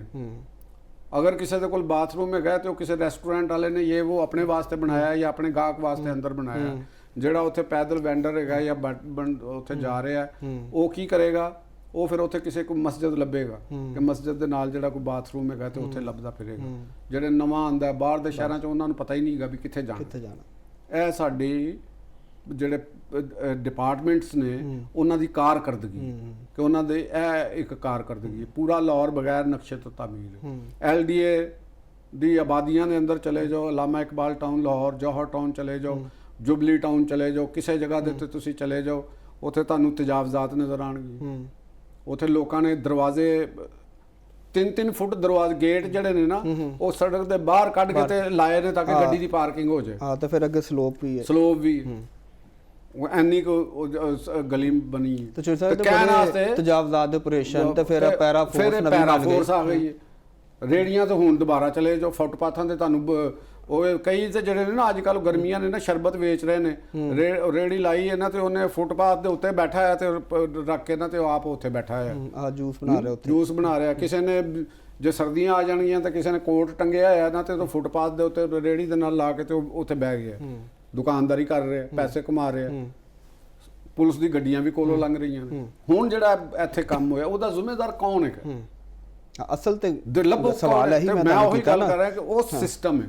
ਇਹ ਅਸੀਂ ਮਿਡਲ ਕਲਾਸ ਆਪਣੀ ਸਾਡੀ ਟੈਕਸ ਕੱਟੇ ਜਾ ਰਹੇ ਨੇ, ਸਾਡੀ ਇਨਕਮ ਟੈਕਸ ਕੱਟੇ ਜਾ ਰਹੇ ਨੇ, ਸੈਲਰੀ ਦੇ ਉੱਤੇ ਇਨਕਮ ਟੈਕਸ ਕੱਟਿਆ ਜਾਂਦਾ। ਅਸੀਂ ਕੋਈ ਸਟੋਰ 'ਚ ਚੀਜ਼ ਲੈਣ ਜਾਂਦੇ ਹਾਂ, ਅਸੀਂ ਸੇਲ ਟੈਕਸ ਅਦਾ ਕਰਨੇ ਆ। ਹੁਣ ਕਾਰਡ ਦੇ ਉੱਤੇ ਟੈਕਸ ਵੀ ਵੱਧ ਗਿਆ, ਕਾਰਡ ਦੇ ਉੱਤੇ ਟੈਕਸ ਵੱਧ ਗਿਆ ਅਗਰ ਉਹ ਕਰ ਰਿਹਾ ਹੁੰਦਾ। ਬੈਂਕ ਦੇ ਵਿੱਚੋਂ ਅਸੀਂ ਚੈੱਕ ਕੈਸ਼ ਕਰਾਉਂਦੇ ਹਾਂ, ਟ੍ਰਾਂਜੈਕਸ਼ਨ ਕਰਨੇ ਆ, ਉੱਥੇ ਤੁਸੀਂ ਉਹ ਦਿੰਦੇ ਹੋ। ਅਗਰ ਕੋਈ ਸਟਾਕ ਮਾਰਕੀਟ 'ਚ ਸ਼ੇਅਰ ਦੀ ਕੁਝ ਸੇਲ ਪਰਚੇਜ਼ ਕਰ ਰਹੇ ਹੋ, ਉੱਥੇ ਤੁਸੀਂ ਟੈਕਸ ਦਿੰਦੇ ਹੋ। ਟੈਕਸ ਦੇਣ 'ਚ ਸਾਨੂੰ ਕੋਈ ਬੁਰਾਈ ਨਹੀਂ, ਅਸੀਂ ਦੇ ਰਹੇ ਹਾਂ, ਉਹਦੇ 'ਚ ਕੋਈ ਹਰਜ ਨਹੀਂ ਹੈਗਾ। ਲੇਕਿਨ ਯਾਰ ਜਿਹੜੇ ਬੰਦੇ ਯੂਟਿਲਾਈਜੇਸ਼ਨ ਟੈਕਸਾਂ ਦੇ ਉੱਤੇ ਜਿਨ੍ਹਾਂ ਨੂੰ ਤੁਸੀਂ ਸੈਲਰੀਆਂ ਦੇ ਰਹੇ ਹੋ, ਇਹਨਾਂ ਨੂੰ ਗੱਡੀਆਂ ਦੇ ਰਹੇ ਹੋ, ਇਹਨਾਂ ਨੂੰ ਪੈਟਰੋਲ ਦੇ ਰਹੇ ਹੋ, ਇਹਨਾਂ ਨੂੰ ਮੁਖਤਲਿਫ, ਤੇ ਇਹਨਾਂ ਦੇ ਕੋਲੋਂ ਕਰਨਾ ਕੀ ਜੇ? ਇਹਨਾਂ ਨੂੰ ਤਾਂ ਫਿਰ ਕੁਰਬਾਨੀ ਤੇ ਜ਼ਬਾ ਕਰ ਦਿਓ। ਅਗਰ ਤੁਸੀਂ ਇਹਨਾਂ ਦੇ ਕੋਲੋਂ ਕੰਮ, ਸੂਬਾਈ ਗਵਰਨਮੈਂਟ ਦਾ ਕੀ ਕੰਮ ਹੈ? ਇਹਨਾਂ ਦੇ ਕੋਲੋਂ ਕੰਮ ਲੈਣਾ, ਡਿਸਟ੍ਰਿਕਟ ਐਡਮਿਨਿਸਟ੍ਰੇਸ਼ਨ ਕੋਲੋਂ ਕੰਮ ਲੈਣਾ। ਉਹ ਜੀ ਚਲੇ ਗਏ, ਹੁਣ ਅਸੀਂ ਨਕਸ਼ੇ ਦੇਖ ਰਹੇ ਹਾਂ, ਹੁਣ ਕੀ ਫਾਇਦਾ ਤੁਹਾਡਾ ਦੇਖਣ ਦਾ? ਹੁਣ ਸੁਣਿਆ ਕਿ ਜਿਹੜੇ ਅਕੈਡਮੀਆਂ ਟਿਊਸ਼ਨ ਬੰਦ ਕਰ ਦੇਣ, ਟਿਊਸ਼ਨ ਹੁਣ ਤੁਸੀਂ ਉਹ ਨਵੀਂ ਇੱਕ ਉਹਨਾਂ ਵਾਸਤੇ ਸਾਰਿਆਂ ਵਾਸਤੇ ਇੱਕ ਨਵਾਂ ਹੁਣ ਪਤਾ ਚੱਲੇ ਕੋਈ ਖੋਲਦਾ ਰਿਸ਼ਵਤ ਵਾਸਤੇ, ਕੋਈ ਅਥਾਰਟੀ ਨਵੀਂ ਬਣ ਜਾਵੇ। ਹੁਣ ਤੁਹਾਨੂੰ ਪਤਾ ਕਿ ਤੁਸੀਂ ਕਿਸੇ ਵੀ ਫਲ ਵਾਲੇ ਕੋਲ ਚਲੇ ਜਾਓ, ਕਹਿੰਦਾ ਜੀ ਅਸੀਂ ਸਾਡੇ ਕੋਲ ਉਹਦੇ ਟ੍ਰੈਫਿਕ ਪੁਲਿਸ ਵਾਲੇ ਨੇ ਵੀ ਪੈਸੇ ਲੈਣੇ ਹੁੰਦੇ ਨੇ ਜੀ, ਅਸੀਂ ਕੀ ਕਰੀਏ? ਕਾਰਪੋਰੇਸ਼ਨ ਵਾਲੇ ਨੇ ਅਲੱਗ ਲੈਣੇ ਹੁੰਦੇ ਨੇ। ਉਹ ਆਉਂਦੇ ਨੇ ਇੱਕ ਰੇੜੀ ਚੁੱਕਦੇ ਨੇ, ਬਾਕੀ ਉਂਝ ਹੀ ਲੱਗੀਆਂ ਨੇ। ਇਹ ਪੀਰਾ ਫੋਰਸ ਦੇ ਵੀ ਤੁਸੀਂ ਪੈਸੇ ਆਵਾਮ ਵਾਸਤੇ ਖਰਚ ਕਰਤੇ, ਅਸੀਂ ਟੈਕਸ ਦੇਈ ਜਾ ਰਹੇ ਹਾਂ, ਸਾਡੇ ਬੱਚੇ ਮਰੀ ਜਾ ਰਹੇ ਨੇ। ਤੁਸੀਂ ਇਹ ਕੀ ਕਰਦੇ ਪਏ ਨੇ? ਇਹਨਾਂ ਨੂੰ ਤੁਸੀਂ ਦੱਸੋ। ਤੁਸੀਂ ਇਹ ਯਕੀਨ ਕਰੋਗੇ ਕਿ ਜਿਹੜੀ ਬਿਊਰੋਕ੍ਰੇਸੀ ਹੈ ਔਰ ਅਫਸਰ ਨੇ ਇੱਕ ਸੁਪਰੀਮ ਕੋਰਟ ਦੇ ਔਰ ਹਾਈ ਕੋਰਟ ਦੇ ਜੱਜ ਦੀ ਪੈਨਸ਼ਨ ਤੁਸੀਂ ਅੰਦਾਜ਼ਾ ਲਾ ਲਓ ਕਿ ਸਾਡੇ ਦਫ਼ਤਰ ਦੇ ਮੇਰੇ ਖਿਆਲ ਹੈ ਕਿ 50 ਬੰਦਿਆਂ ਤੋਂ ਜ਼ਿਆਦਾ ਉਹਨਾਂ ਦੀ ਪੈਨਸ਼ਨ ਹੋਏਗੀ ਤੇ ਆਫਟਰ ਰਿਟਾਇਰਮੈਂਟ ਜਿਹੜੀ ਮਿਲ ਰਹੀ ਹੋਏਗੀ, ਤੇ ਉਹਦੇ ਬਦਲੇ ਚ ਡਿਸਪੈਂਸਿੰਗ ਆਫ ਜਸਟਿਸ ਕੀ ਕਰਦੇ ਪਏ ਨੇ? ਜਿਹੜਾ ਜਸਟਿਸ ਹੁੰਦਾ ਪਿਆ ਤੁਹਾਡੇ ਸਾਹਮਣੇ ਹੋ ਰਿਹਾ, ਜੋ ਸਭ ਮਹਿਕਮੇ ਦਾ ਹੀ ਹਾਲ ਹੈ। ਬਲਕਿ ਡਿਪਾਰਟਮੈਂਟ ਦੀ ਗੱਲ ਕਰ ਰਹੇ ਹੋ ਨਾ ਕਿ ਇਹ ਵੀ ਕੱਲ ਦੀ ਖਬਰਾਂ ਚੱਲ ਰਹੀਆਂ ਨੇ, ਕੋਈ ਸਾਡੇ ਦੋ ਸਾਫੀਆਂ ਨੇ ਵੀਡੀਓਜ਼ ਵੀ ਸ਼ੇਅਰ ਕੀਤੀਆਂ ਕਿ ਉੱਥੇ ਅੱਜ ਜਾਣਾ ਸੀ ਵਜ਼ੀਰ ਆਲਾ ਨੇ, ਤੇ ਉਸ ਤੋਂ ਪਹਿਲੇ ਉੱਥੇ ਕਾਰਪੇਟਿੰਗ ਵੀ ਹੋ ਗਈ, ਰੋਡ ਸੀ ਰਾਤੋਂ ਰਾਤ ਥੋੜੇ ਉੱਥੇ ਉਹਨਾਂ ਨੇ ਥੋੜੇ ਸ਼ਸ਼ਕੇ ਅੱਧੇ ਸ਼ਹਿਰ ਦੀਆਂ ਲਾਹੌਰ ਦੀਆਂ ਸੜਕਾਂ ਟੁੱਟੀਆਂ ਪਈਆਂ ਨੇ, ਖੱਡੇ ਪਏ ਨੇ। ਕਿੱਥੇ ਜਿੰਨੇ ਵੀ ਇਹ ਡਿਪਾਰਟਮੈਂਟ ਨੇ, ਮਿਊਨਿਸਪਲ ਕਾਰਪੋਰੇਸ਼ਨ ਦੇ, ਡਿਸਟ੍ਰਿਕਟ ਐਡਮਿਨਿਸਟ੍ਰੇਸ਼ਨ ਦੇ, ਇਹ ਰੋਜ਼ਾਨਾ ਦੀ ਬੁਨਿਆਦ ਉੱਤੇ ਕੰਮ ਕਰਨ ਵਾਸਤੇ ਰੱਖੇ ਹੋਏ। ਇਹਨਾਂ ਨੇ ਰੋਜ਼ਾਨਾ ਕੰਮ ਕਰਨਾ, ਜਿਵੇਂ ਅਸੀਂ ਦਫ਼ਤਰ ਵਿੱਚ ਡੇਲੀ ਆਨੇ ਆ, ਡੇਲੀ ਅਸੀਂ ਆਪਣਾ ਕੰਮ ਕਰਕੇ ਜਾਂਦੇ ਹਾਂ। ਬਿਲਕੁਲ ਠੀਕ। ਇਹਨਾਂ ਦਾ ਵੀ ਇਸੇ ਕੰਮ ਹੈ। ਉਹ ਸਫਾਈ ਵਾਲੇ ਵੀ ਜਿਹੜੇ ਸਫਾਈ ਵਾਲੇ ਦੇਖ ਲਓ, ਉਹ ਵੀ ਜਿੱਥੇ ਰੂਟ ਲੱਗਦਾ ਉੱਥੇ ਉਹਨਾਂ ਨੂੰ ਝਾੜੂ ਦੇ ਕੇ ਖਿਲਾ ਦਿੰਦੇ ਨੇ। ਕੋਈ ਜਿਹੜਾ ਬੰਦਾ ਈਦ ਵਾਲੇ ਦਿਨ ਵੀ, ਤੁਸੀਂ ਛੋਟੀ ਈਦ ਵਾਲੇ ਦਿਨ ਵੀ ਕੋਈ ਸਫਾਈ ਕਰਨ ਆਏਗਾ ਤੇ ਉਹ ਅਲੱਗ ਪੈਸੇ ਮੰਗ ਰਿਹਾ ਹੁੰਦਾ, ਕਹਿੰਦਾ ਮੈਨੂੰ ਈਦੀ ਦੇ। ਸ਼ੇਵ ਕਰਨ ਚਲੇ ਜਾਓ, ਕਹਿੰਦਾ ਮੈਨੂੰ ਈਦੀ ਦੇ। ਈਦ ਆਂਦੀ ਹੈ ਤੇ ਬੰਦਾ ਵੈਸੇ ਕੰਬਣ ਲੱਗ ਪੈਂਦਾ, ਜਿਹੜਾ ਸ਼ਰੀਫ ਆਦਮੀ ਹੁੰਦਾ ਨਾ, ਕਿ ਹੁਣ ਮੈਂ ਕੀ ਕਰਾਂਗਾ ਤੇ ਮੈਂ ਪੈਸੇ ਕਿੱਥੇ ਕਿੱਥੇ ਦੇਵਾਂਗਾ। ਚਲੋ ਤੁਸੀਂ ਖੁਸ਼ੀ ਦਾ ਮੌਕਾ ਨਾ, ਇਹ ਸਾਡਾ ਸਿਸਟਮ ਦਾ ਕਸੂਰ ਹੈ। ਮੁਹਤਰਮਾ ਮਰੀਮ ਨਵਾਜ਼ ਸਾਹਿਬਾ, ਉਹ ਨੋ ਡਾਊਟ ਇੱਕ ਉਹ ਜਿਹੜੀਆਂ ਨੇ ਉਹ ਬੜੇ ਇਸ ਮਾਮਲੇ ਦੇ ਵਿੱਚ ਮੁਖਲਸਾਨਾ ਕੋਸ਼ਿਸ਼ਾਂ ਕਰ ਰਹੀਆਂ। ਉਹਨਾਂ ਦੇ ਨਾਲ ਵੀ ਉਹੀ ਬਿਊਰੋਕ੍ਰੇਸੀ। ਮੇਰਾ ਉਹਨਾਂ ਦੇ ਅੱਗੇ ਇੱਕ ਇਸ ਪ੍ਰੋਗਰਾਮ ਦੀ ਵਿਸਾਸਤ ਨਾਲ ਹੈਗਾ ਕਿ ਪਲੀਜ਼ ਬਿਊਰੋਕ੍ਰੇਸੀ ਦੇ ਕੋਲੋਂ ਕੰਮ ਲਵੋ। ਇਹ ਜਿਹੜਾ ਟਿਊਸ਼ਨ ਸੈਂਟਰ ਬੰਦ ਕਰਕੇ ਜਿਹੜੇ ਥੋੜੀ ਬਹੁਤੀ ਲੋਕ ਵਿਚਾਰੇ ਕਮਾ ਰਹੇ ਨੇ, ਉਹ ਤੁਸੀਂ ਜਿਹੜੇ ਵੱਡੇ ਸਕੂਲ ਨੇ, ਵੱਡੇ ਕਾਲਜਿਸ ਨੇ, ਮਹਿੰਗੇ ਸਕੂਲ ਨੇ, ਮਹਿੰਗੇ ਕਾਲਜਿਸ ਨੇ, ਉਹਨਾਂ ਨੂੰ ਜਿਹੜੀਆਂ ਮਰਾਤ ਮਿਲ ਰਹੀਆਂ ਨੇ, ਟੈਕਸ ਐਗਜ਼ੈਂਪਸ਼ਨ ਮਿਲ ਰਹੀਆਂ ਨੇ, ਉਹਨਾਂ ਦੇ ਕੋਲੋਂ ਟੈਕਸ ਵਸੂਲ ਕਰੋ। ਬਿਲਕੁਲ। ਸਰਕਾਰੀ ਸਕੂਲ ਤੁਸੀਂ ਬਣਾਏ ਨਹੀਂ ਹੋਏ, ਤੁਸੀਂ ਆਪਣੇ ਸਰਕਾਰੀ ਸਕੂਲ ਬਣਾਓ। ਨਵਾਂ ਸਰਕਾਰੀ ਕਾਲਜ ਦੱਸੋ ਲਾਹੌਰ ਦੇ ਵਿੱਚ ਕਿੰਨਾ ਬਣਿਆ? ਲਾਹੌਰ ਦੇ ਵਿੱਚ ਗਵਰਨਮੈਂਟ ਸੈਕਟਰ ਦੇ ਵਿੱਚ ਇੰਜੀਨੀਅਰਿੰਗ ਯੂਨੀਵਰਸਿਟੀ, ਇੰਜੀਨੀਅਰਿੰਗ ਕਾਲਜ ਕਿੰਨੇ ਬਣੇ ਨੇ? ਮੈਡੀਕਲ ਕਾਲਜ ਸਰਕਾਰੀ ਤੌਰ ਦੇ ਉੱਤੇ ਕਿੰਨੇ ਬਣੇ ਨੇ? ਅਗਰ ਪ੍ਰਾਈਵੇਟ ਦੇ ਨਾਲ ਕੰਪੇਅਰ ਕਰੀਏ ਤੇ ਬਹੁਤ ਹੀ ਘੱਟ ਹੈ ਹੀ ਨਹੀਂ। ਪ੍ਰਾਈਵੇਟ ਐਕਸਪੈਂਡ ਕਰ ਗਿਆ ਬਹੁਤ ਜ਼ਿਆਦਾ। ਕੋਈ ਯੂਨੀਵਰਸਿਟੀ ਹੈ, ਉਹਦਾ ਕੈਂਪਸ ਬਣਾਤਾ ਹੈ ਕਾਲਾ ਸ਼ਾਹ ਕਾਕੂ। ਤਾਂ ਮਤਲਬ ਕਹਿਣ ਦਾ ਯਾਰ ਕੋਈ ਜ਼ਿਆਦਤੀ ਦੀ ਵੀ ਹੱਦ ਹੁੰਦੀ ਹੈ। ਇਹ ਨਾ ਕਰੋ ਤੁਸੀਂ ਮੁਲਕ ਦੀ ਔਰ ਪੰਜਾਬ ਦੀ ਜਿਹੜੀ ਪੰਜਾਬ ਦੀ ਮਿਡਲ ਕਲਾਸ ਹੀ ਸਿਰਫ ਇਸ ਗੱਲ ਦੇ ਉੱਤੇ ਇਤਜਾਜ ਕਰਦੀ, ਜਾਂ ਕਰਾਚੀ ਦੀ, ਕਿਉਂਕਿ ਇਹ ਦੋ ਜਗ੍ਹਾ ਦੇ ਉੱਤੇ ਤੁਹਾਡੇ ਬਾਕੀ ਨਾ ਇੰਟੀਰੀਅਰ ਬਾਕੀ ਦੇ ਅੱਲਾ ਦੇ ਫਜ਼ਲ ਨਾਲ ਉਹਨਾਂ ਨੂੰ ਤੇ ਵਿਚਾਰਿਆਂ ਨੂੰ ਪਤਾ ਹੀ ਨਹੀਂ ਨਾ, ਜਿਹੜੀ ਉਹਨਾਂ ਦਾ ਕਸੂਰ ਨਹੀਂ ਹੈਗਾ। ਉਹ ਤੇ ਡਿਪਰਾਈਵ ਰੱਖੇ ਗਏ ਨੇ ਜਾਨ, ਉੱਥੇ ਡਿਪਰਾਈਵ, ਉੱਥੇ ਤੁਹਾਨੂੰ ਮਸ਼ਰ ਮਿਲ ਜਾਣਗੇ, ਅਰਬਾਬ ਮਿਲ ਜਾਣਗੇ, ਔਰ ਉਹ ਪਾਕਿਸਤਾਨ ਨੂੰ ਹੀ, ਉਹ ਪਾਕਿਸਤਾਨ ਦਾ ਹੀ ਖਾ ਰਹੇ ਨੇ ਤੇ ਪਾਕਿਸਤਾਨ ਦੇ ਉੱਤੇ ਗਾਲਾਂ ਕੱਢ ਰਹੇ ਨੇ। ਸਹੀ। ਇਹ ਜੀ ਤੇ ਸਿਸਟਮ ਕੀ ਹੈ, ਅਲਮੀਆ ਕੀ ਹੈ, ਸਾਡੇ ਨਿਜ਼ਾਮ ਅਨਜਸਟ ਸਿਸਟਮ ਹੈ। ਇਹਨੂੰ ਤੁਸੀਂ ਜਿਸ ਵੇਲੇ ਜਦ ਤੱਕ ਸਿਸਟਮ ਨੂੰ ਮੁਤਹਰਕ ਨਹੀਂ ਕਰਦੇ, ਇਹਦਾ ਜ਼ੰਗ ਨਹੀਂ ਉਤਾਰਦੇ, ਬਿਊਰੋਕ੍ਰੇਸੀ ਦਾ ਇਹਤਸਾਬ ਦਾ ਸਿਸਟਮ ਜਿਹੜਾ ਉਹ ਦਰੁਸਤ ਨਹੀਂ ਕਰਦੇ, ਇਹ ਬਰਤਰਫੀ ਇਹਨਾਂ ਦੀ ਜਦ ਤੱਕ ਨਹੀਂ ਹੁੰਦੀ। ਦੇਖੋ ਨਾ, ਅਗਰ ਇੱਕ ਥਾਣੇਦਾਰ ਹੈ, ਤਫਤੀਸ਼ ਹੈ, ਠੀਕ, ਰੋਜ਼ ਅਦਾਲਤਾਂ 'ਚ ਗਲਤ ਚਲਾਨ, ਅਧੂਰਾ ਚਲਾਨ ਪੇਸ਼ ਕਰਦਾ ਹੈ, ਅਗਰ ਉਹ ਇੱਕ ਵਾਰੀ ਤਫਤੀਸ਼ੀ ਨੂੰ ਮੁਲਾਜ਼ਮਤ ਤੋਂ ਬਰਤਰਫ ਕਰਦਾ ਜੇ, ਉਹ ਕਦੇ ਵੀ ਨਹੀਂ ਭੇਜੇਗਾ। ਜੋ ਸਭ ਪੁਲਿਸ ਦੇ ਵਿੱਚ ਤੇ ਹੈ ਹੀ ਨਹੀਂ ਨਾ, ਜਿਹਨੂੰ ਮੁਅੱਤਲ ਕਰ ਦੇਣ ਉਹ ਬਹਾਲ ਉਹਨੇ ਹੋਣਾ ਹੀ ਹੋਣਾ। ਨਹੀਂ, ਉਹਦਾ ਮੈਕੈਨਿਜ਼ਮ ਨਹੀਂ ਨਾ, ਬਣਾਇਆ ਹੀ ਨਹੀਂ ਗਿਆ। ਆਪ ਅਸੈਂਬਲੀਆਂ 'ਚ ਬੈਠੇ ਨੇ, ਪਤਾ ਨਹੀਂ ਕੀ ਕਰਦੇ ਨੇ। ਤੇ ਨਿਜ਼ਾਮ ਸਾਰੇ ਦੁੱਖ ਜਿਹੜੇ ਨੇ ਨਿਜ਼ਾਮ ਦਾ ਰੋਲੇ ਨੇ, ਠੀਕ ਹੋ ਗਿਆ। ਤੇ ਕੋਈ ਪੈਗਾਮ ਐਂਡ ਤੇ ਅੱਜ ਦਾ ਪੈਗਾਮ ਇਹੋ ਹੀ ਹੈ ਕਿ ਜੀ ਜਿਹੜੀ 2-4 ਹਾਦਸੇ ਦੀਗਰ ਸਾਡੇ ਟ੍ਰੈਫਿਕ ਹਾਦਸੇ ਵੀ ਹੋਏ, ਕੋਈ ਗਫਲਤ ਦੀ ਵਜ੍ਹਾ ਨਾਲ ਇੱਕ ਫੈਮਿਲੀ ਜਿਹੜੀ ਹੈ ਉਹ ਝੀਲ ਦੇ ਵਿੱਚ ਡੁੱਬ ਗਈ, ਸ਼ਮਾਲੀ ਇਲਾਕਾ ਜਾਤ ਦੇ ਅੰਦਰ, ਕੇਪੀ ਦੇ ਅੰਦਰ।